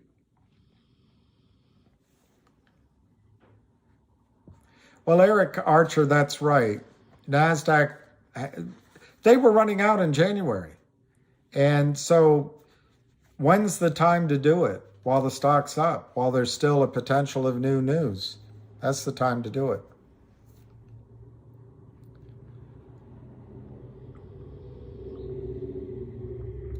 Ellie, I think it's possible that it goes to $11. Because when you do a stock split, the charts that existed before are still the same charts. However, I don't think 50 is the first target. I think 27 to 31 range. Let's just use 30 cents, Ellie, times 25. I think maybe you're, if you're trying to get out, kind of break even or something, that's 750. That's 750. You mentioned 11. So I'm guessing you paid 44 cents for the stock.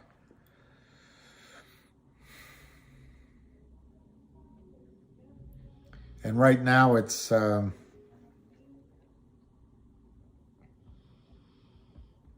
16 cents. I don't feel good about it. I think it's broken down.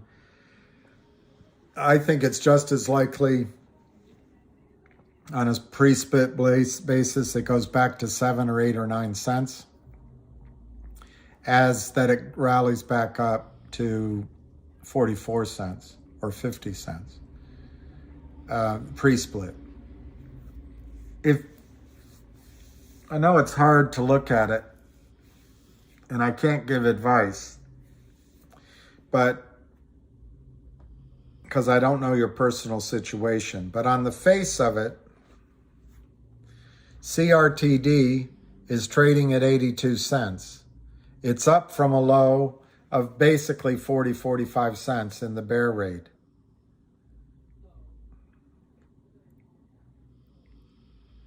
GTII is trading at 58 cents.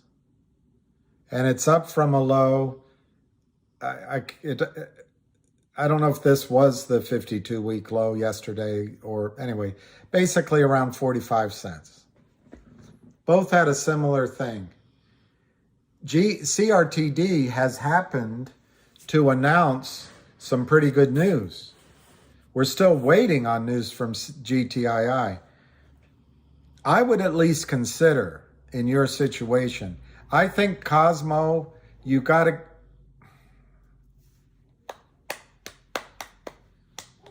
I think Cosmo, you got to get out while there's volume there and there's interest there. That's the risk. It could suddenly collapse and there's no volume anymore. And then you're getting out at 6, 7, and 9 cents and 4 cents.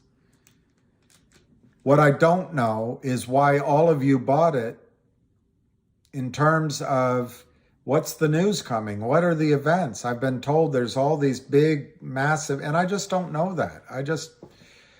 I don't have any kind of access to the rumor mill there. So if there's good news, it could bounce back, yes, to pre-split 30 cents. It'll churn around, churn. It could get to that 40 cents that you had, churn. It could get to 50, 60, 70, 80, but all the way up, people are going to be selling. So I just don't see it blasting through any of those levels. And you run the risk waiting for it that it goes up and comes so quickly back down that you don't get out. So I would just state to you, you're going to take losses if you do this. You're going to be nervous if you do it, but sitting in front of you is an opportunity. Right now, get out of COSM. Take your losses. Go back, if you got out, get back into GTII. I know you're getting back in fewer shares, but just to repeat what Ham said yesterday, I want to give a source so that Yo Fat realizes I'm using a source.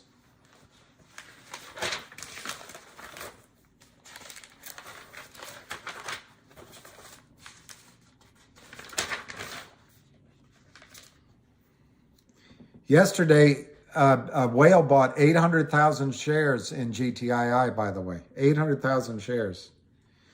Ham said yesterday, GTII has never turned on its shareholders. And that's true. But what he said yesterday, upstream backlog has cleared up. CRTD GTII soon. He said that yesterday. So what does soon mean? Today, next week? Well, as I just showed you, GTII is 58 cents. It's up from 45. But CRTD is 80 cents, up from 45. So just making a broad brush possibility, both stocks move in tandem. And by the way, GTII's already been to 9 recently. Maybe the better buy right now is GTII rather than CRTD. But I think, and the risk is GTII before the end of the year could have another sell-off downward. But I have much more confidence in the news coming for GTII and CRTD than I personally have for COSM. The only thing that would get me to change my view that COSM is a completely broken stock right now, completely broken, is if there's some verifiable, you know, they bought an island in Greece for shares and they found out that it had the next Elgin statues on it or something like that were worth trillions. It's a broken stock. All right, it's 473. It's bouncing back up. I'm glad you're buying more from Reefer. I mean, I can't give advice, but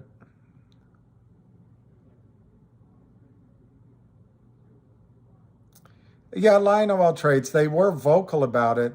My only concern is, Lion, I heard, and of course it was rumors, so you know, you can't blame anybody for rumors, but I heard that they were going to delay the stock split for 6 months. So the shock is they actually came out now. Who is Lou? That's a good question.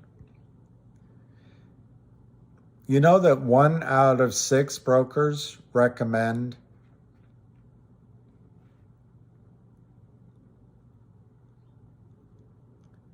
I know Counselor Diamond Hands. I want to get some CRTD too, and I don't know if that's true, William Morgan. So I'm not gonna repeat it. But even if he were, it might have nothing to do with what he's saying here, and I don't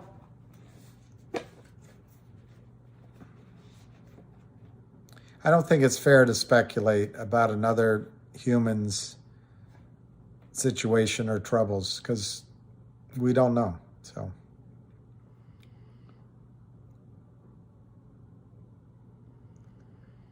I still have 100 shares of COSM. So unfortunately. Dylan, I think CRTD will be the first to go. I agree with you. In terms of a move back upward, I'm not sure which one squeezes first. William Morgan, Lou took advantage of you. I'm feeling that way, but I don't know until I sit with him, William. I just, if I ever sit with him, I just really don't know. It was a unanimous vote, Lion. Vinny Chase, what I recommended was a strategy, and it is kind of financial advice if I were giving it in a role as a financial advisor. But everyone here has to listen to my ideas as educational, entertainment, whatever they say, but I'm not giving financial advice. Thank you, Vinny. I'm glad that you want to say that I gave financial advice. And I appreciate the call out because I want to make sure I'm not giving financial advice to anybody. Lion, you might have a point that the board, it's a very good, or the shareholders, but the board may have forced on the CEO, this solution. So it might not be the CEO or Lou or anybody. It just could be that, you know, you're dealing with human beings. And so you're making a projection. Susan Howard, I'm glad you're expensive. Charge the moon. All right, David Hensley thinks 35 cents on, I think you're saying on Cosmo is pretty likely. And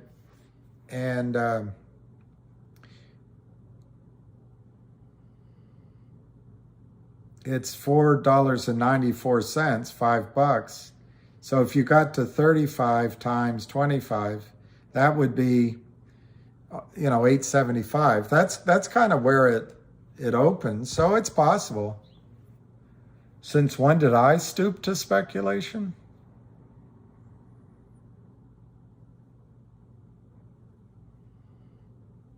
Yeah, my guess is a good, yeah, because the board does have more pressure than shareholders and they can get sued. So to stay listed on the NASDAQ, maybe he had no other choice. That's absolutely right. There's valid non-nefarious ways of looking at it.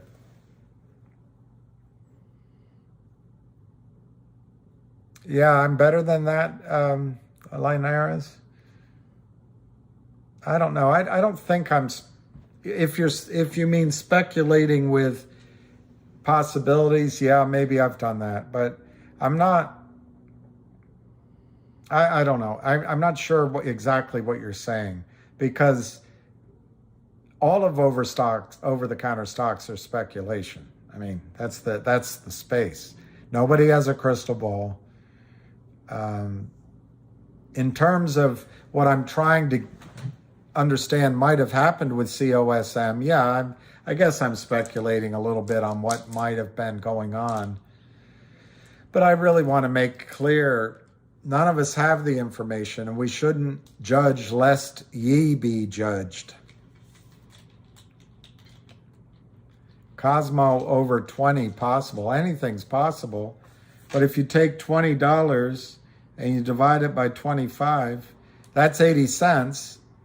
So yeah, that's the previous high. And the speculation just to shit on a stock? Oh, you mean COSM? No, okay, that's fair enough, Linares. I don't want to come across that way. I think I've been clear that there may be news on COSM I don't know about, and there could be a strategy that dramatically changes this situation overnight. I just am unaware of it. But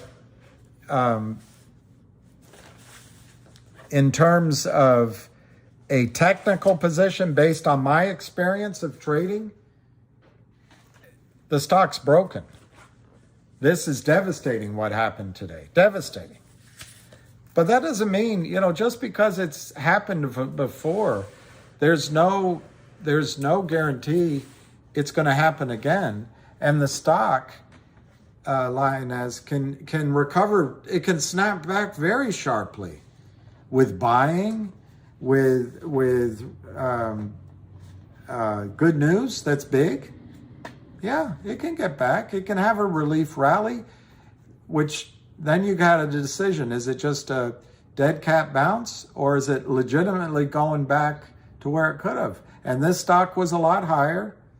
They've got money in the bank too. They've got a strategy I read about.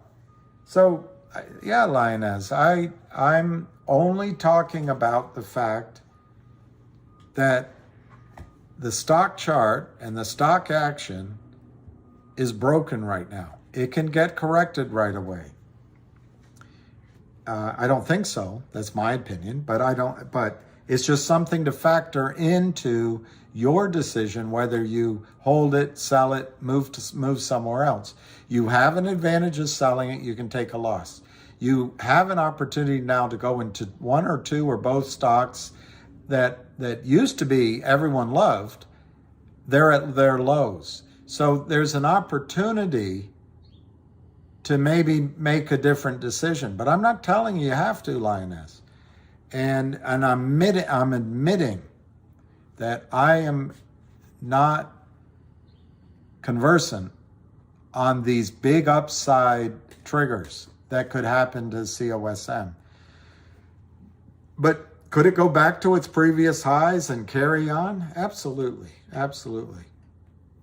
I don't mean to shit on COSM, the stock. I don't mean to shit on COSM, the management. I'm just saying on the stock price action in the charts, that was just what happened today was devastating, just like it happened to our two stocks 3 weeks ago.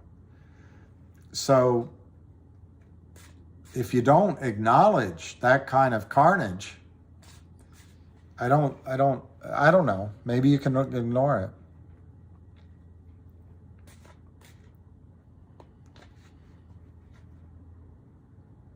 What triggers a broker to sell hedge fund shares due to a FTD? Both, Richard. And I think what you mean is to buy back, to close out the position. Depending on the brokerage house, in the back office, there's a lot of honest people. So if they find out that the stock is never going to be delivered, they'll buy in. Once they know that, they don't want to commit fraud, so they'll buy in. If there's a margin call that's massive, that's not met by the hedge fund, the brokerage firm will buy in because they want to limit their risk. They'll call up and say to Kurt Kramer, we need $100 million in your accounts. And Kurt says, well, let me work on it. And he calls around and he finds some people to short the stock that he pays off. I don't know. That is speculation, by the way, what I just said, Lioness. I don't know what happened. If ignoring that the short attack happened, if Kurt Kramer didn't come up with the money for delivery, they'd buy in. They'd buy in there. If he didn't come up with the shares, they'd buy in there. In the case of the warrants that were issued as a dividend in GTII at 275, Fidelity was scrambling to borrow shares. You saw it. And I think it was another one, because people were exercising those warrants.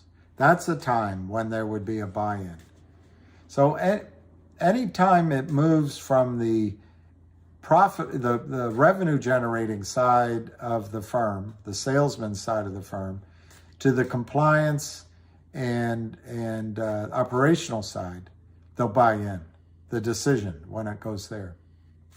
The sales side, they're going to try to buy time over and over and over and over again because they don't want to lose their client.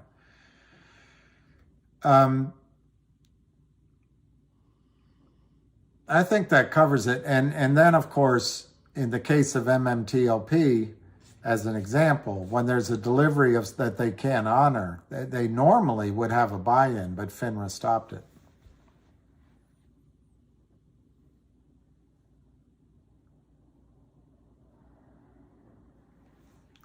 Life is grand. Can we short? No, we're not allowed to.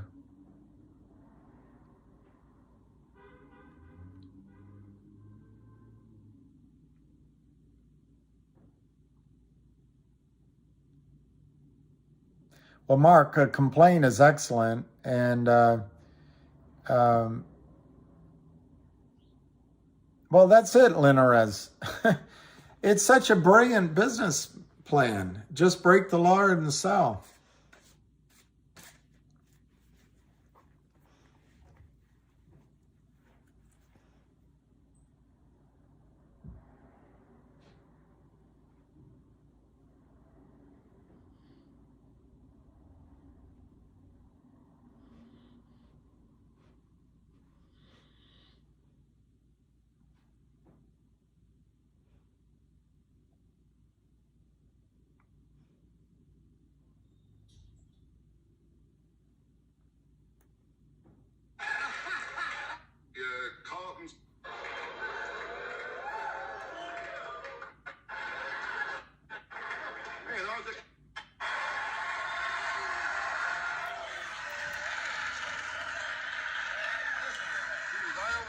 This is my response to AA. This is my response to AA. It's really nice. It's a great crowd here. It's really nice. How you been, John? I'm fine, Rodney. Good to see you again. Good. Nice seeing you. Always have a good time out here. Mr. Really? Mason, nice seeing you. How are you?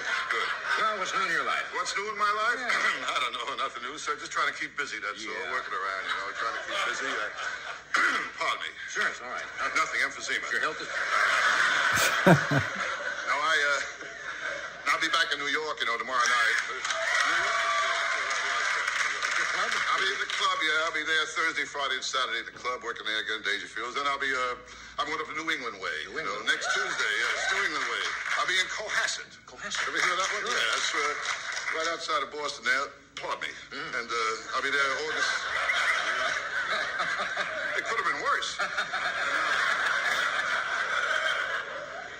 out there August 7th through 11th at the South Shore Music Circus. South Very Shore fascinating. You're going to be up that way too, aren't you? I'm going to play Framingham, man. Yeah, and Chateau DeVille. Chateau DeVille. That's nice. You like it up there. Nice people up there, Johnny. In fact, I have a friend of mine get in touch up there. He's a good guy. He's a good guy to know. He runs an all-night crap game. He's really hello? You got to break him in, you know. You got to take him on the road, try him out. Can't bring him on the big time, and then... Right. Now I'm going to be in a place I've been before my life, Minnesota. Minnesota. That's beautiful. Bloomington, Minnesota. Land of 1,000 lakes. Well, that's right. There'll be a lot of lakes over there. 1,000. 1,000 lakes will be there. And I'll be at the Carlton Celebrity Club. Carlton Celebrity in Club. Bloomington, Minnesota. Bloomington, Minnesota. This place is so far out in the woods, my acts will be reviewed in Field and Stream. And the manager of the club is a bear. Is that true? Bear. Remember that joke? Yes, sure. I remember them all. I'll be out there, but I keep show business rough, though. You know Is that, it really? Johnny. Sure. That's why. That's why just a hobby with me. I make my money at my regular job, you know. I sing the national anthem at cockfights, you know, and I that's right. Still helps. It's a rough business, you know that. Yeah. Last week my fan club broke up. The guy died. But you meet all kinds of people. Met a guy in Vegas last week. I was working there. A wild guy from Texas, you know. Yeah, he has a big ranch down there. He told me in his ranch he has 60 hands working there. All on him. Ooh, he's a wild. It's the gay ranchero, I guess. Yeah, that's right. You're all right, you know. Thank you. Yeah, it's a living. I show up. It's a living. Sure, Nothing planned. Yeah. But sometimes I meet people, they act too classy, you know what I mean? Classy people, Yeah. Like a lot of women, sometimes they act so classy. Like a woman has to go to the bathroom. She never says, I'm going to the bathroom. She's, I'm going to powder my nose. Yeah. You know? I mean, if that's where her nose is, she's in a lot of trouble. You know? Yeah. A lot of strange people out there. Strange people. I met a guy last week with a problem. Strange guy? He told me he had an affair with a girl 3 months ago. He's going nuts. He didn't know what to do. He told me what happened was the rabbit didn't die. It just stays in critical condition, you know? Well, you know, everybody has problems. In fact, I was talking to my brother the other day, you know? And actually, I said my brother, he's my half-brother. Half-brother. Yeah. Well, we have the same parents. He's just that way. You know? Oh, I see. And it's wild having a brother who's gay, I'll tell you that. Really? And I always kid him. I tell him in the family tree, he's in the section, you know? You're cruel, your brother. Nah, everybody has problems, Johnny. You kidding? Me too. My marriage is on the rocks again, you know? Come on. My wife broke up with her boyfriend, you know. No, my marriage has always been shaky, always shaky. The day I got married, that was a beauty. Everybody was crying. During the ceremony, her mother cried. All the way to the hotel, my wife cried. She got undressed, I cried. I mean, everything. Well, your health is important. We'll get to that. We'll get to health in a moment. I got enough problems with my health. Enough problems with my health. What are some of the other problems? No, my kid, forget it, will you? I was trying to find the one where he talks about AA, but GTI is at 13. Is this what you have? I don't know. I don't know. Rodney was the best. He had a hard life. But anyway, he has this thing where he says, I already told it to you, but I wanted to show it about AA. That he joined AA. Alcoholics Anonymous. I still drink, though. I just use a different name.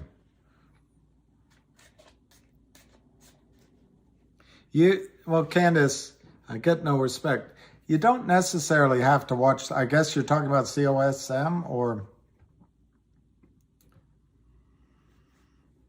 all right, in 10 minutes, I'm going to go eat.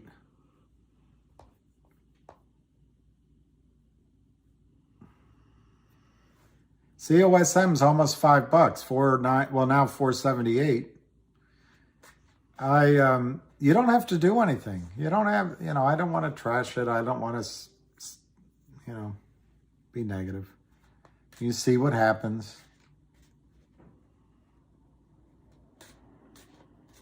No, Christodoulou. MMTLP is not dead. It's just it's in the hands of others. And, I bet you were something back before electricity. You're a good-looking woman. I bet you were something before electricity. How'd you like to make $14 the hard way?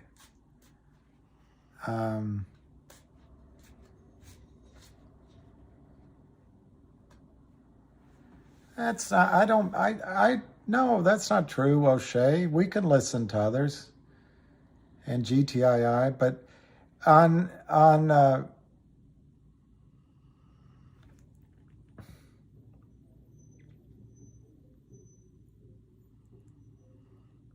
yeah, GTII, there's a GTLL out of Florida, which is also a Kramer Beauty. They destroyed that one. But don't do LL. Well, Cosmo actually traded down last night in the open market. Look, I believe the crushing damage to GTII is over with. And I think you've got 2 weeks of tax loss selling ahead, and you still could have shorts trying to get it down. But I think the fever has broken, and there's going to be good news in GTII. And I think there's good news in CRTD coming. COSM, I'm waiting for $3 and you're out. Well, it's $4.75 now. I must misunderstand what you're saying, KYP.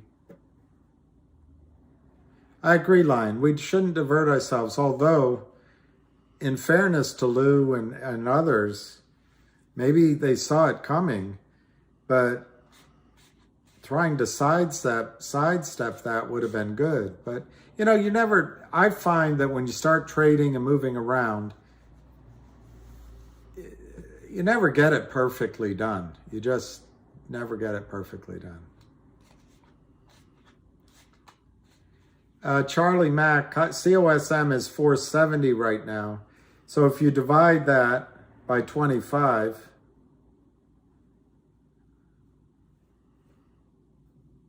it's 18 cents, 19 cents. And the charts will all be updated probably tomorrow. So you won't have to translate it back and forth. But to my memory, chartists were saying that if it could get through 33, 34, 40, and then 50, it could run.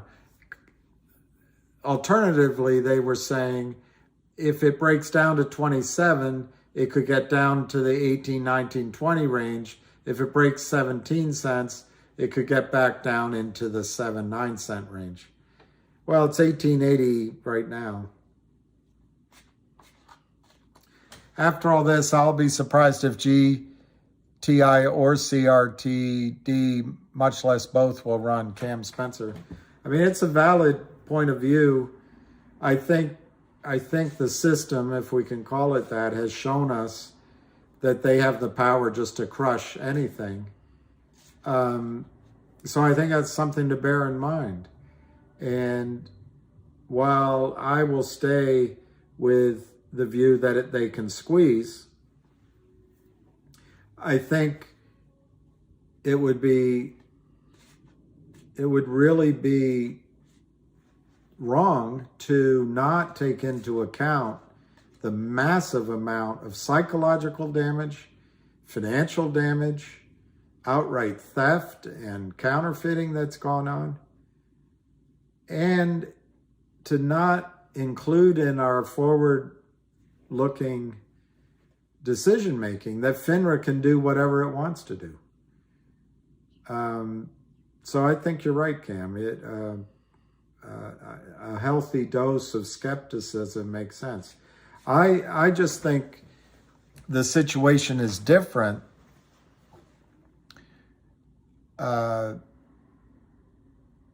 because GTI is not proposing issuing itself into a private company.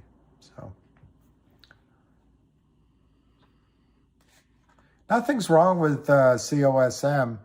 Oh, I see what you mean. They're not letting you trade. I'll hazard a guess, Candace. I'll hazard a guess They're letting it trade in the open market, so all of the big hedge funds and the big boys can, profit. But I'm going to hazard a guess. The reason they're not letting you trade is they don't want lawsuits. If you had sold this morning on the opening at $2.80 and now it's $5, you would feel really done hard by. And maybe they just don't want. Counselor, I don't know what's going to happen with MMTLP.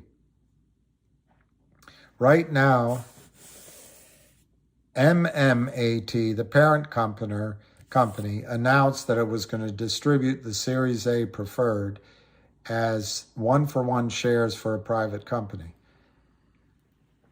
They announced I'm going to get it confused now, I think the record date was the 12th, and an effective date on the 14th. It's the 16th today.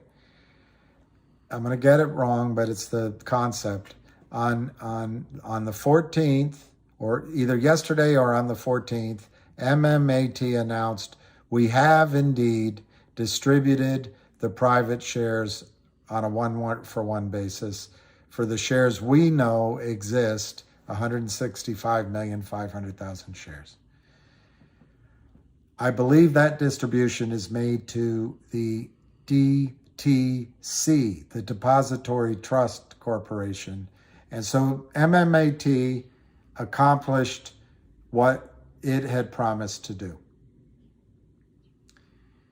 The DTC then distributes those shares to the transfer agent and to the brokerage firms. I admit that I may have those steps backwards, but the net effect is the registered shares at AST are in the name of individuals and companies that registered. To my knowledge, it's 165 million shares, and it's all finished. The brokerage houses where you have your shares, it's all counterfeit. Well, the brokerage houses, so many people on Wall Street have no idea. You know more about what goes on than they do in this situation. So either on the 14th or the 15th, yesterday, the back offices of the brokerage house, I don't know where you have your shares, where you've sent your money. Let's say you used Prudential Beige. The back office at Prudential Beige is looking at what the DTC has delivered, says that Prudential Beige has, and Prudential Beige is looking at the accounts, including you, counselor, and they're saying, oh my gosh, we show 30 million shares in our accounts, and the DTC says we've got 11 million. We got a problem, Houston. Well, they just found out about it in writing. They may have had a theory about it, but to cover their rear ends, they need it as a notification, both from MAT making their announcement and from the DTCC, and maybe from the transfer agent. But to cover their ass legally, they need to know that they got a formal notification from the DTCC. That happened yesterday. So they're sitting there looking at it right now. Doesn't mean your funds are gone. It doesn't mean your funds are gone, because they also have an obligation to deliver to you what was promised to you. Doesn't mean they're gone. It just means that they're collecting the facts. And as I've said, there are going to be three choices: open up the markets again, gray market, or sit around a conference room table and come up with some sort of win-win-win compromise. So right now, you can't prove, I know you're an attorney, and attorneys like proof, but right now you can't prove where your money is. But the contracts that surround your money and the rules that surround accepting money and then promising delivery, all of that protects your money. They're going to come up with a solution. It'll be one of those three things. Open trading, so you can sell only. They'll offer you something in the gray market, or they're going to sit around a table telephonically and say, let's come up with a solution. And I think all of those are going to happen before the end of the year. So TD Ameritrade has us sitting bricks right now. Maybe sitting bricks. Maybe they have you walking.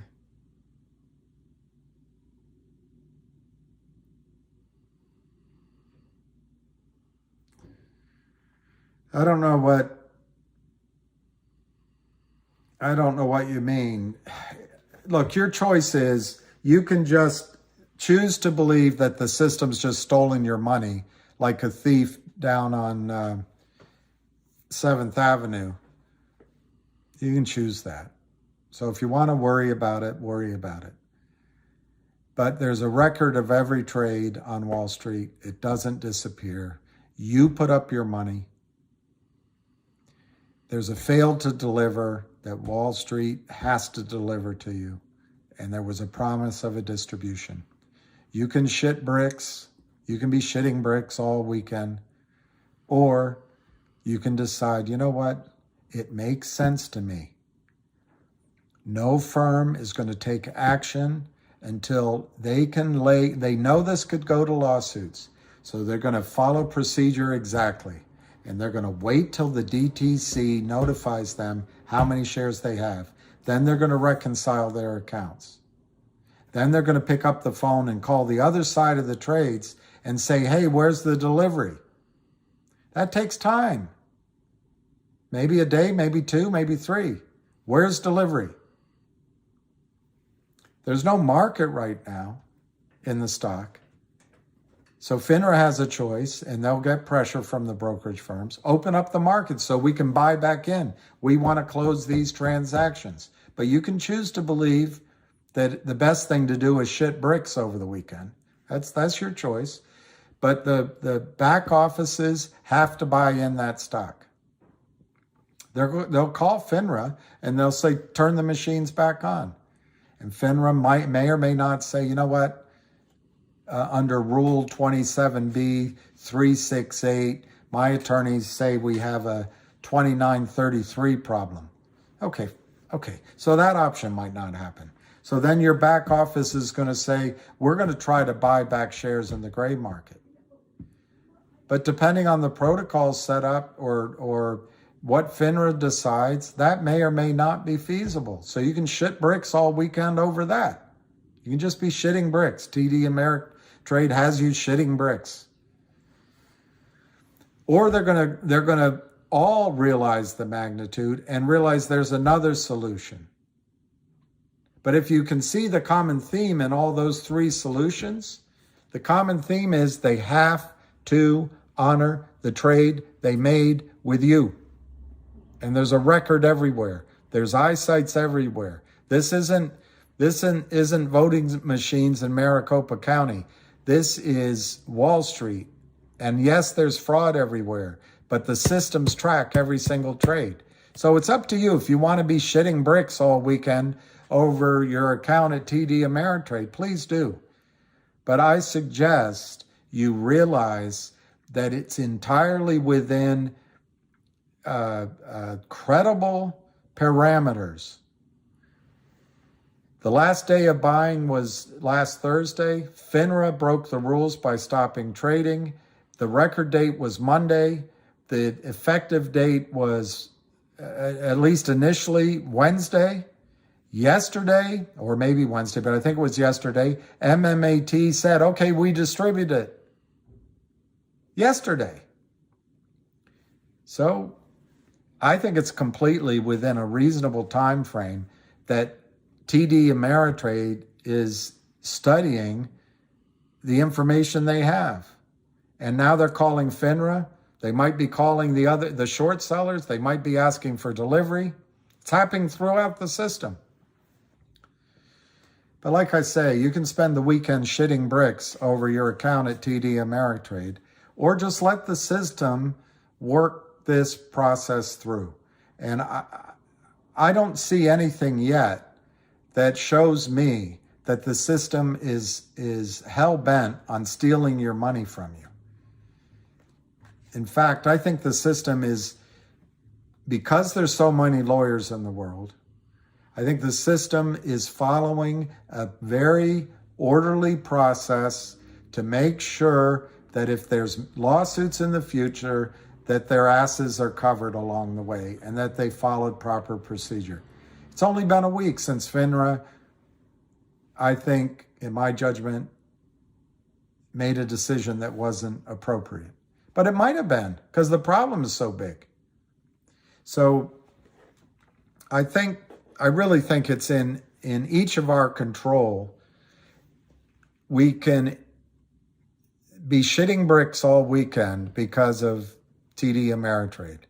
Or we can understand that sorting out maybe as much as 300 to 400 million shares that were fraudulently sold, and the back offices of these companies didn't realize the magnitude, that a week is defensible. It's been a week. Literally, a week ago today, they stopped trading. It's defensible. And I, for one, will not be shitting bricks over the weekend about MMTLP. $5.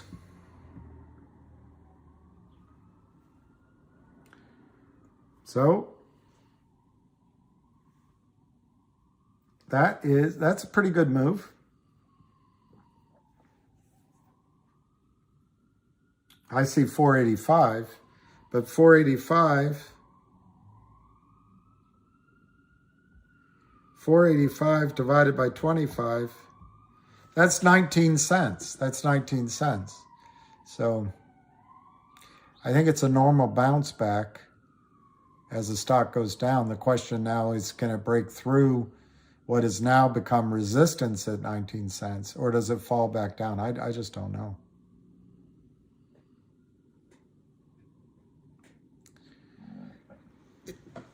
I mean, if brokers liquidate their accounts, what happens then? I know typing these things, you can't type very much. There's not enough information in that question, but I think what you're saying is if the brokers liquidate the short sellers' accounts, what happens then? They buy in the stock.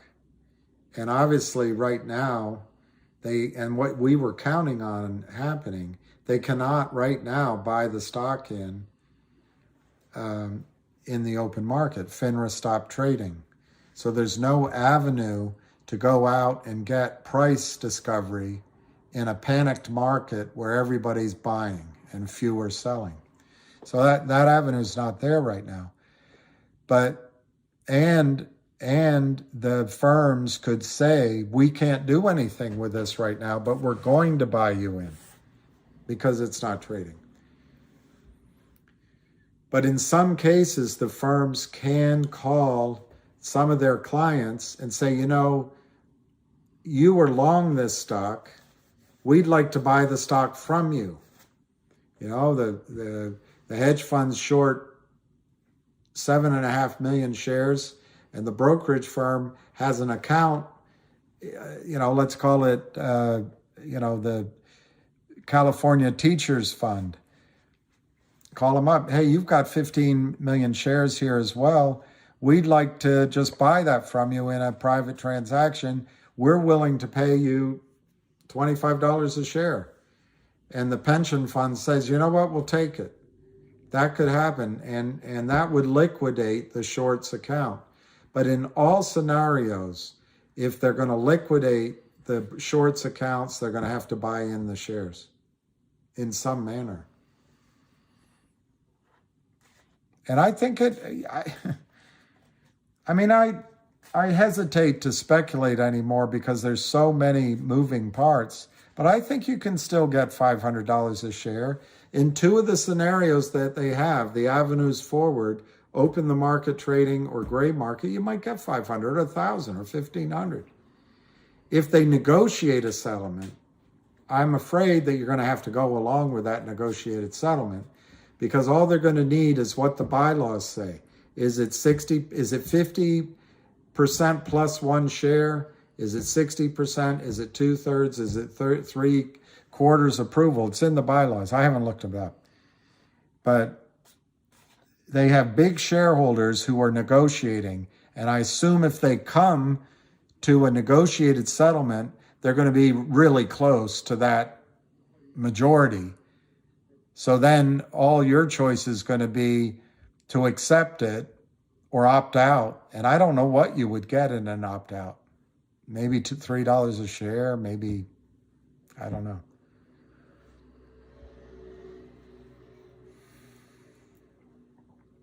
Rodney, you are really trying. Just kidding. Keep your head up, Rodney. I had a girlfriend, really I did. But she always would say that. She'd say, I'm trying. And I would say, yes, you really are trying. Maddie, what I'd like Dave Lauer to ask Gary Gensler in today's 2 p.m. interview, because whoever asks won't get a long question. No preamble. Just get to the question. I would ask, I would say, when are you going to address the settlement of trades? When are you going to settle trades throughout the system? Because stuffed in the accounts are counterfeit shares. I use the word counterfeit. And systemically, to the point of trillions of shares estimated,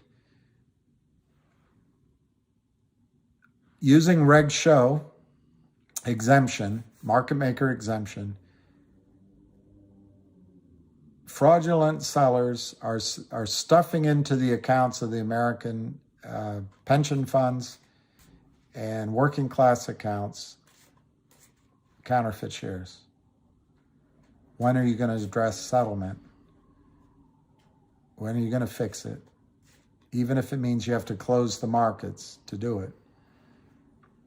And if Gary is going to hem and haw, I would finish that question by saying, what is in our accounts? We put up cash at settlement. What's in our accounts? That's what I'd ask. If he gives more time, I would describe it more fully, but the system is set up for these naked shorts, and I would ask, why do we need market makers anymore? And if Gary says they provide liquidity, no, they don't. They just provide liquidity on the way down. If you want to do it, if Matt Lauer wants to do it in a more descriptive way, I would say, Mr. Gensler, you want a level playing field. But this goes on. The only way to make it level is if you give the buyer the right to deliver counterfeit money over and over and over again, and especially be able to press their bets when the stocks go up. They promise to deliver real money later. That's the only way to make it a level playing field. So when are you going to address settlement? It boils down to, this is all about the settlement system. And why do we need 2 + 2 when the computers can get it done instantaneously? Settle the trade. Another way to ask it to him, Mr. Gensler, people are losing confidence in the markets. Do you realize there's alternatives internationally, blockchain and elsewhere, where trades are settled instantaneously? Cash and shares. Are you afraid that the United States market is going to lose its predominance in the world to honest exchanges? Those are some of the ways I would say it. But he's got a preset group of answers, and he's going to talk about Kim Kardashian's booty and how they have to protect you from cryptocurrencies, and he's going to get lost in a laundry list of questions about FTX, and then he's going to pat himself on the back that he's bringing revolutionary changes to the market. It's all distraction. It's all distraction. It's all distraction. The only thing that matters is the settlement system. What is in our accounts? We put up cash, and they are under the market maker exemption, which we don't need market makers anymore. They are abusing the system, but even though they're supposed to settle, to my memory, the day after. You know, they get T+3, and then they get some further thing that could be T+35. But Mr. Gensler, they're never settling. So what's in our accounts? We put up the cash. Is it true we only have an IOU? We just have toilet paper, a mimeograph copy? Like Wes Christian says down in Texas, we call that stealing. Mr. Gensler, is our whole United States financial system supported by rotten beams and rotten floorboards? Are you worried about this, Mr. Gensler? But he's never going to give you the time to make that long, complicated question. I would just ask, when are you going to fix the settlement system?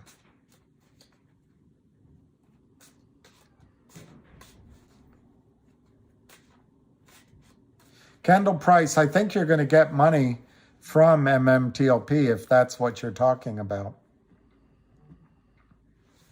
I think that's what you're going to get. All right. Somebody said just now, news on CRTD. It's a perfect time. I was waiting for it. Would you believe one German Shepherd? We've got you surrounded.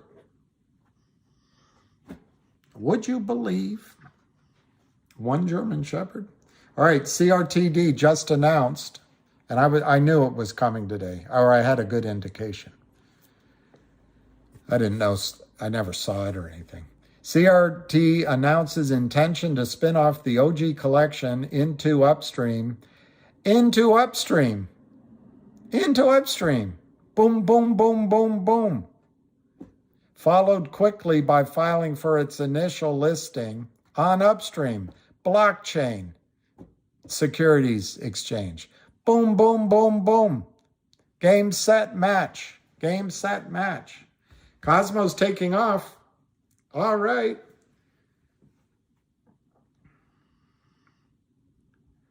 $5.75 divided by 25 is 23 cents. It's taken off all right. It's 23 cents. So maybe it can get back to 30. Let's say it gets back to 33.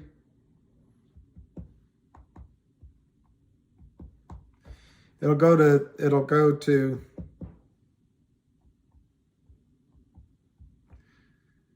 I guess that can't be. 33 times 25. It'll go to 825. You can't sell. I know you can't even sell. That's not fair. Do you guys see how rigged this system is? Another thing I would ask Gary Gensler is, at long last, I'd imitate that senator that asked Joe McCarthy. At long last, Senator Gary Gensler, Secretary Gary Gensler, have you no shame? At long last, Mr. Gensler, have you no shame?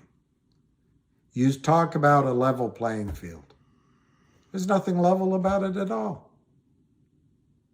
Mr. Gensler, do you represent Goldman Sachs or do you represent the investors? He'll get all offended. Guys, this is great news for CRTD. This is kick-ass news for CRTD.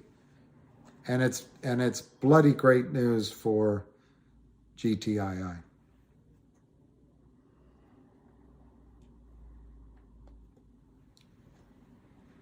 That's great. I'm glad it's running. That means to me maybe what I was saying this morning is wrong, and it also means to me maybe there's good news coming. Let me just try something. In my IRA, I have $100 worth of COSM. Let me see if I can sell it. So I have 4 shares, limit, 5.52 term, good for the day.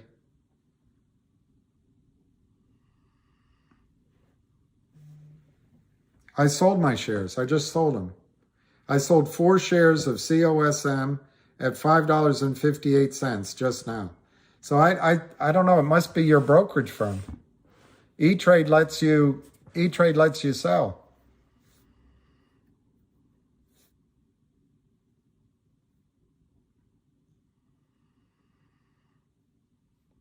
Well, that's right, Brendan. What you said early was the shirts had to get the pros really low to cover. Yes, Brendan. That's what they do. They take this opportunity to drive it down and then cover, and you could get those spikes. I'm just worried they're going to drive it down. I don't know if it's a new QSIP for COSM. I see no need for a new QSIP, but maybe.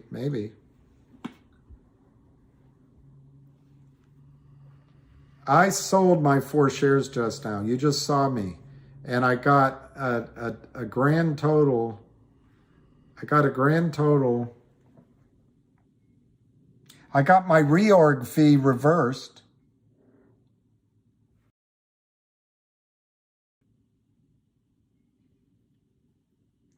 I bought my 4 shares at 32 cents, 33 cents actually. And I just sold my 4 shares for $20. So I lost $80 on that trade.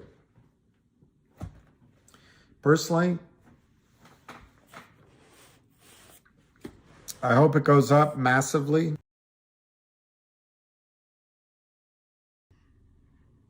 I don't know why you have a split QSIP on COSM.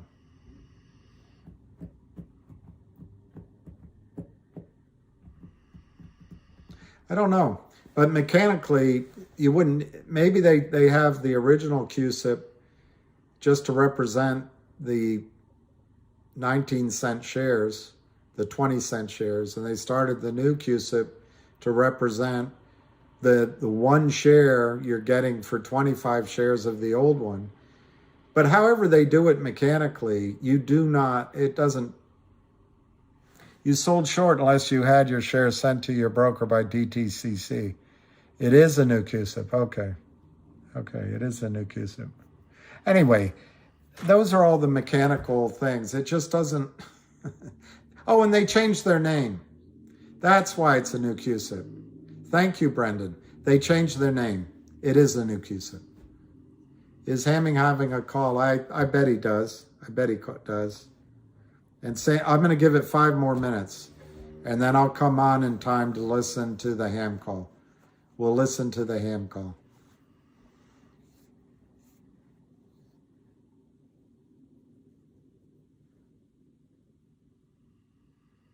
I know it, guys. You don't have to understand what you're sitting at a table at Ruth's Chris Steakhouse. The steak came out rare and you asked for it well done.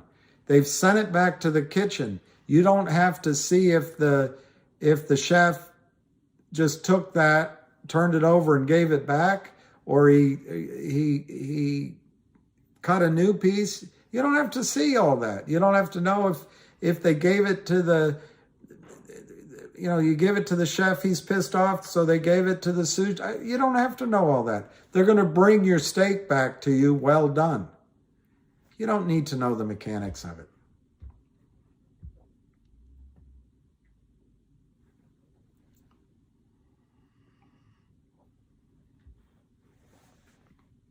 Excuse it while they have it halted and settle all shares.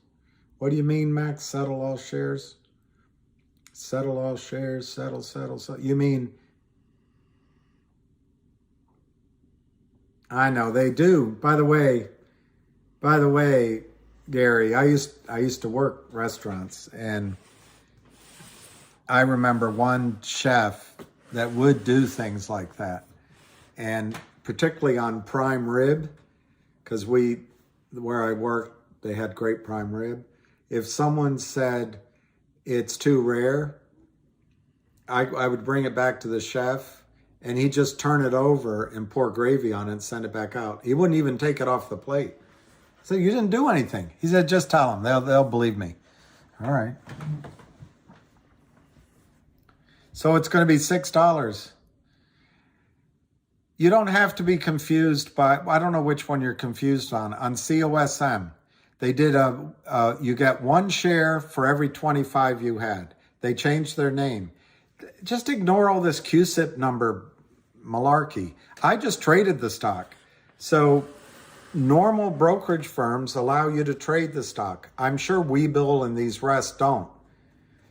But at some point, you'll be able to trade it. Thank God you couldn't trade it this morning. It's up. You would have listened to me maybe and gotten out. It's up. So thank God it didn't trade. And the only choice you have to make, if you had 2,500 shares before, 25 to 1, I think you have 1,000 shares. I'm just so bad with this now that I use computers. If you had 2,500 shares, you divide it by 25, you have 100 shares now. So yesterday, the stock in the aftermarket traded at 20 cents. This morning, it opened at 8.50. But 8.50 divided by 25 is 34 cents. That's where it opened, roughly. But it immediately traded down to 2.86 divided by 25. It traded down to 11 cents a share. So whatever you paid for it, it's back down to 11 cents a share. So you remember, you might have bought it at 18 or at 7 on the way up. You have to ask yourself, is it going to rally like that again? Or are people going to go away? On the positive side, there's a lot of knowledge about the story. There's a lot of pent-up demand about the story. There's apparently a lot of good news. I have no idea what it is. The Cosmo is copying everything that GTII and the others are doing, Upstream and Share and Tell. So there's a lot of positive news there. On the negative, when you reverse split a stock, I showed you this. Here's Root on August 8th, 2022. It's a good company. Root's a good company. Announces a 18 for 1 stock split. 1 for 18 stock split. August 8th. Here's Root. If you look at August 8th, it was trading at about $30 a share when they made that announcement. It sold off. It rallied back upward. And then for August, September, October, November, December, they drove it down to 5 cents, the shorts. So all other things being equal, reverse splits are disastrous. But you have information I don't have. There may be, Lou is very supportive of it. This guy, Frank, does a great job with IR. there's supposedly some big major thing coming and another big major thing coming. But the shorts are going to want to try to get it under $1 in the next 10 business days. That's my opinion.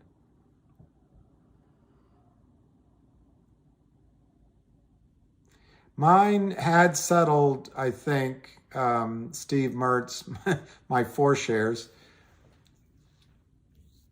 because I bought them, I don't know, last week.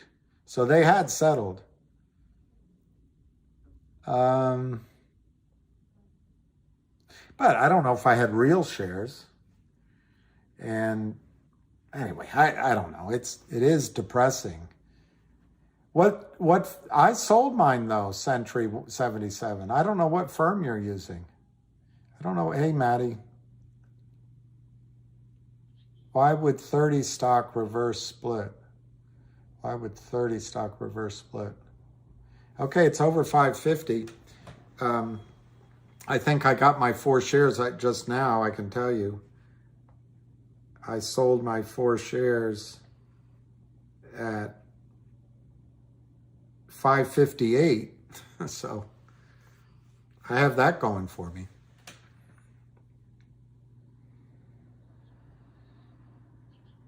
Wow, that's amazing. I'm starting to think, I have E-Trade, Steve.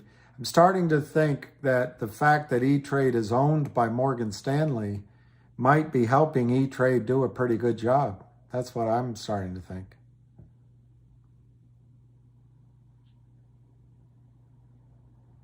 Well, Greg Kirchner, shouldn't you be able to check it and then hit resend? Yeah, it stresses everyone out. It's 103. I really want to go eat, but why would Root reverse split when it was 30? Okay.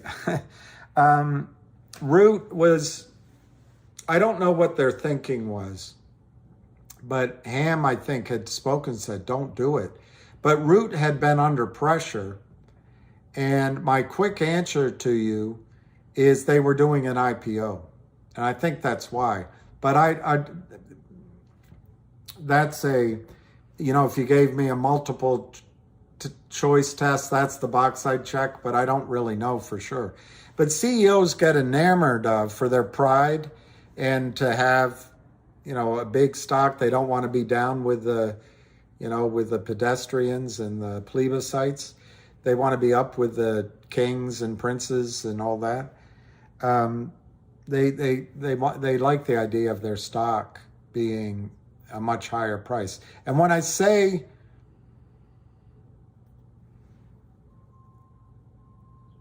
you make a good point, actually. I didn't keep the whole article there, but maybe the reverse split into the IPO got the stock to $30, but afterwards they drove it down. That's all I'm trying to say. They had been in pressure before. So you caught me out on something. That you're exactly right. That's an unclear thing, and when we come back, I can read the news story to get the reason. But the point with Root is they had been down, they did an IPO. Maybe that's how they got $30 on their IPO. So maybe the split came before. It's a very good catch. Very good catch. You're another person I'm not going to speak to ever again.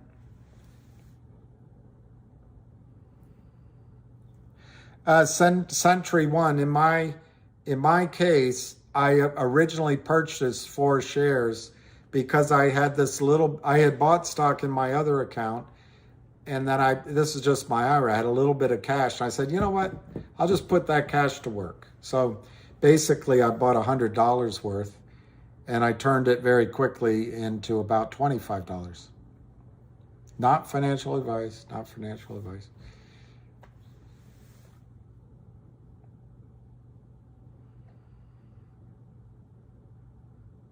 Well, John Burt, they don't know. And in the case of the first guy you mentioned, he can't say anything. John Berta can. All right, Brandy, let's go to the story. Let's go to the tape, and I'll skip lunch.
Okay, I gotta go back to August 8th.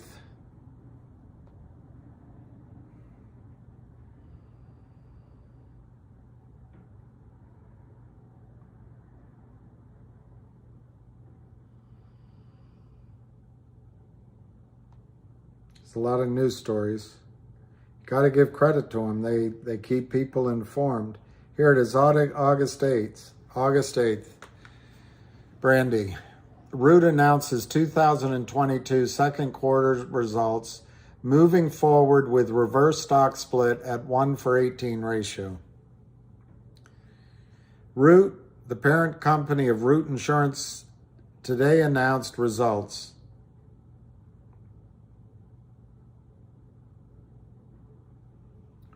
Now Yahoo's taking a while to download this.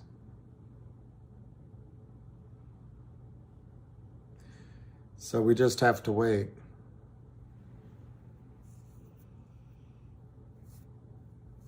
Well, you know, Bob L., when I first got into the business,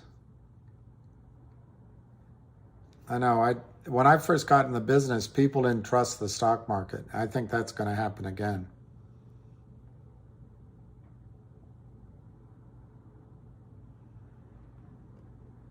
I think that's going to happen again.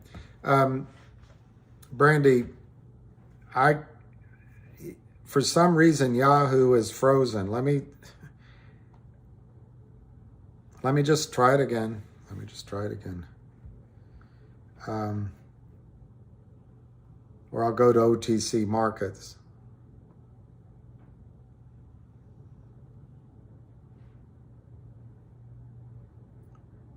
See if they have news there. They don't list the news. Yes, they do. And we go back to August. They only show the last 10, so it doesn't go back to August. Where else can I go? Maybe I can go to the Root website.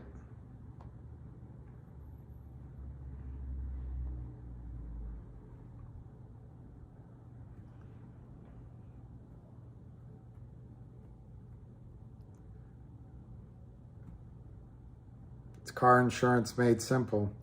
I'm not sure that's going to help. So let me go back to Yahoo. Try it again.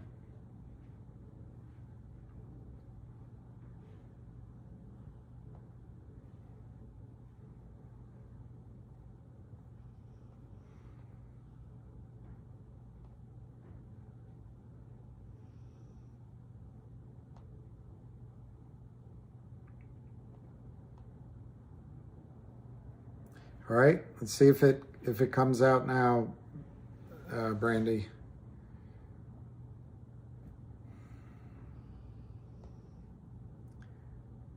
Okay, they're going to have a webcast. Additionally, Root announced, Brandy. Additionally, Root announced today that it will proceed with a 1-for-18 reverse stock split previously approved by Root stockholders at the shareholders 7 June 2022. Effectuate the reverse split after the close of trading on August 12th and begin trading on the 15th. It does not give, well, it goes on to say, when the reverse stock split is effective, every 18 shares of Root Class A common stock and Class B common stock issued and outstanding will be automatically converted into 1 share of Root Class A and Class B. No fractional shares.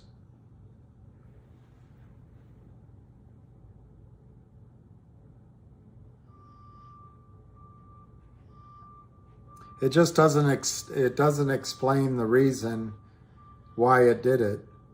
And the charts, part of the problem in answering the question, Brandy, is the charts get updated to take into account the whole reverse split.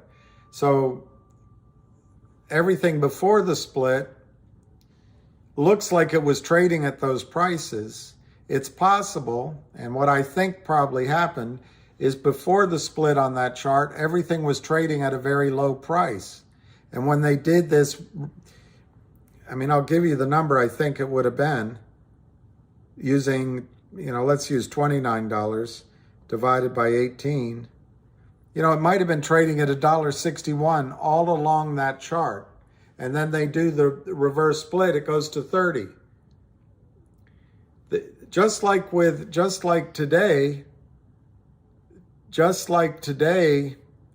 with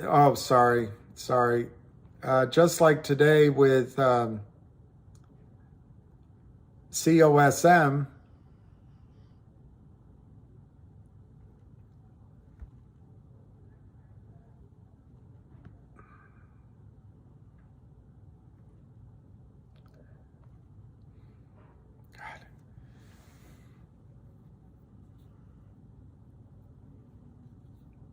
just like today with COSM, Brandy, this chart shows history at 50 cents and lower, right?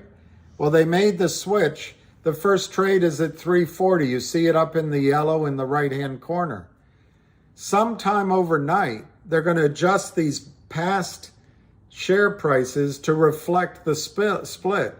So you're not going to see in historic charts this, well, you'll see a stock price jump, but you won't see anyway, the charts will be adjusted for the split. And that's probably what happened with Root. It was probably trading at $1.60, went up to 30 in the split, and now it's down to $4.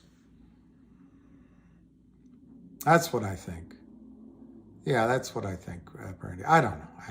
That's what I think. They don't have the new shares. That doesn't really make sense. Let me see, Linares. It doesn't really make sense they don't have the new shares or that they can't trade it. It might just be they're overwhelmed. But Mongolian barbecue sounds great. I think my first answer why they're keeping you from trading is so they limit the number of lawsuits they have. It's all a con, Dave. And Dave M., as soon as say that, they're all going to go to blockchain. They're all going to go do something else. And then Wall Street's in trouble.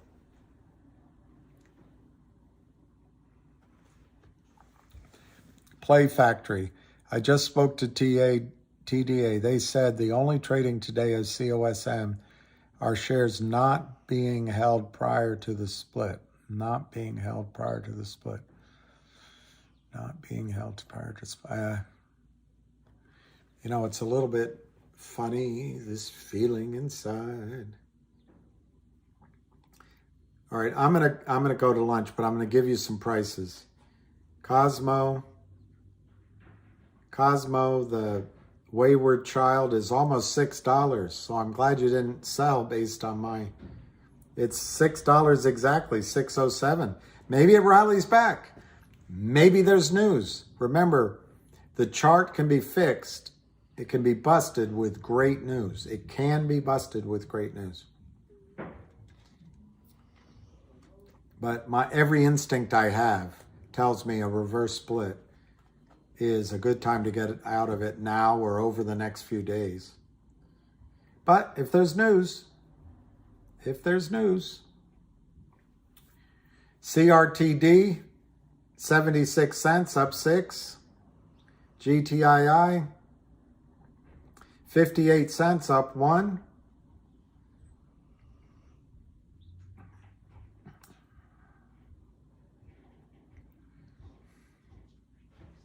Logic is 40 cents. Good volume, 43,000 shares. Wolf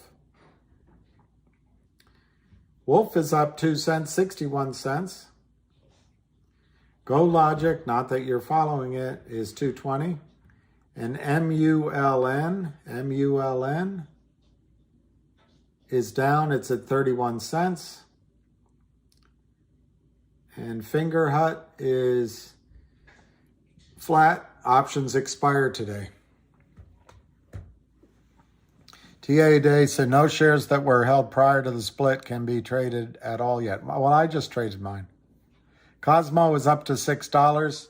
So it's great. It's a great move. And maybe 610 divided by 25, $6 divided by 24, it's up to 24 cents. That's great. And maybe it can get back to where it closed last night at around, what was it, 33 cents? So it just needs to get to 13.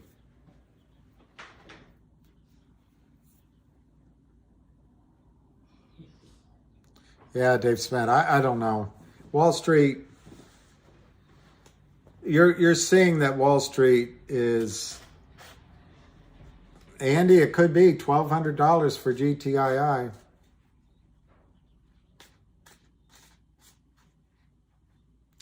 I think they are making a deal now behind the curtains. But Sarsur, but that doesn't mean that's what's going to happen. But what I really think is going to happen this week is over the weekend, is they're going to define the magnitude of the problem. There'll be all sorts of phone calls. And I think they'll come up with a solution, I don't know, next week. Because they want to get it done by the end of the year. Change of subject. No, it's all right. I don't mind the subject change. You know, I think it's great if COSM is now running. Oh, is that the new symbol? COM? Anyway.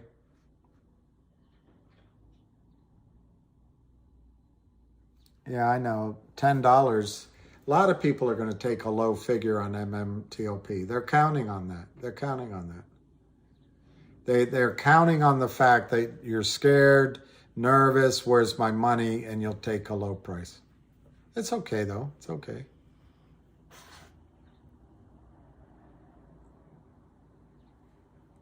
Oh, 10 on GTII. Well, the good thing about GTII, you'll be able to see price movement in action. It might not make 10. It might blow through 10.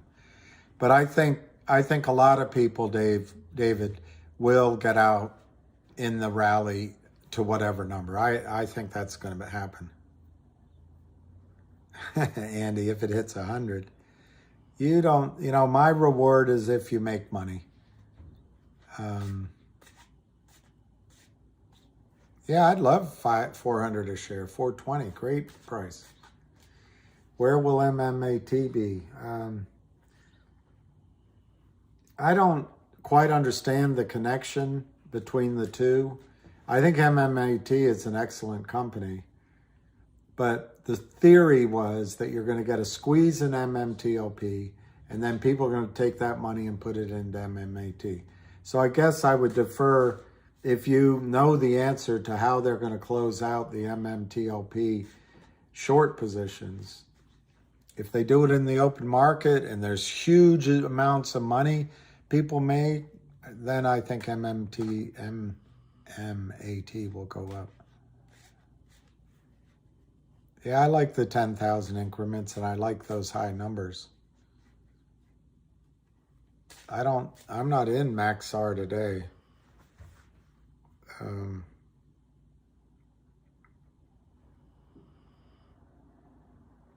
But 650, wow. Keep going.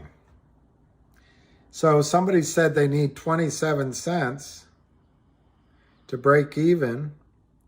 Thing is, the stories I heard were rumors, but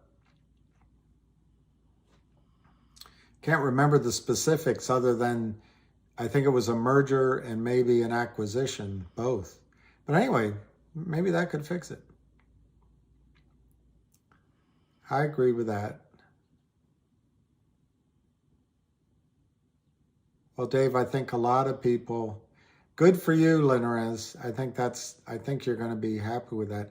Remember, all these stocks could have difficult times in tax loss selling and renewed short attack before the end of the year. But going into the new year, tax loss selling disappears, and also any shorts that are still in these stocks are going to want to close their positions, other than the trap shorts like Kurt Kramer. I don't know what they're going to do. But no short criminal wants to start their accounts with this in the stock, because it's going to affect their payout that year. They want to start with companies that have more meat on the bone. So anyway, 663, that's great. I'm so glad that my instincts were wrong. That is great. 663 divided by 25, 26 cents. That's really good. And if it can get through that 27 cents to my memory, 27 cents, 31, 33 cents, you could get your, I forget who asked me, but you could get your move to 44 cents then. So, 678, it's running. Good for you, Barry Crouch.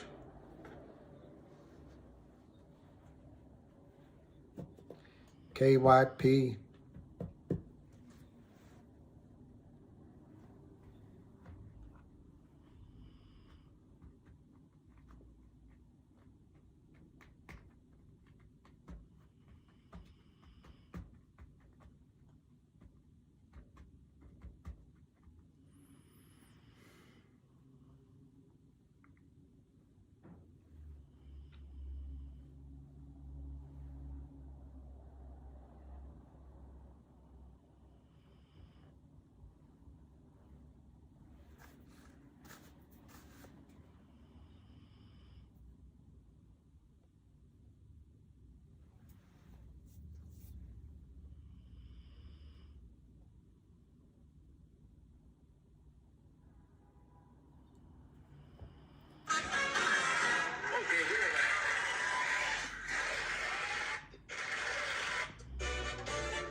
All right, I'm going to go to lunch.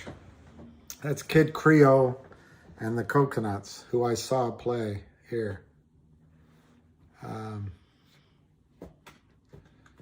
right, so we'll see you after lunch. And if Ham has a call, I'll be on early so we can listen to it.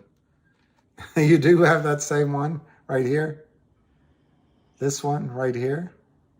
Did you buy it at CVS? I bought mine at CVS. It's made in China, because we can't make these things anymore. All right, I got to go eat. Our nation's got to eat. Okay, see you later.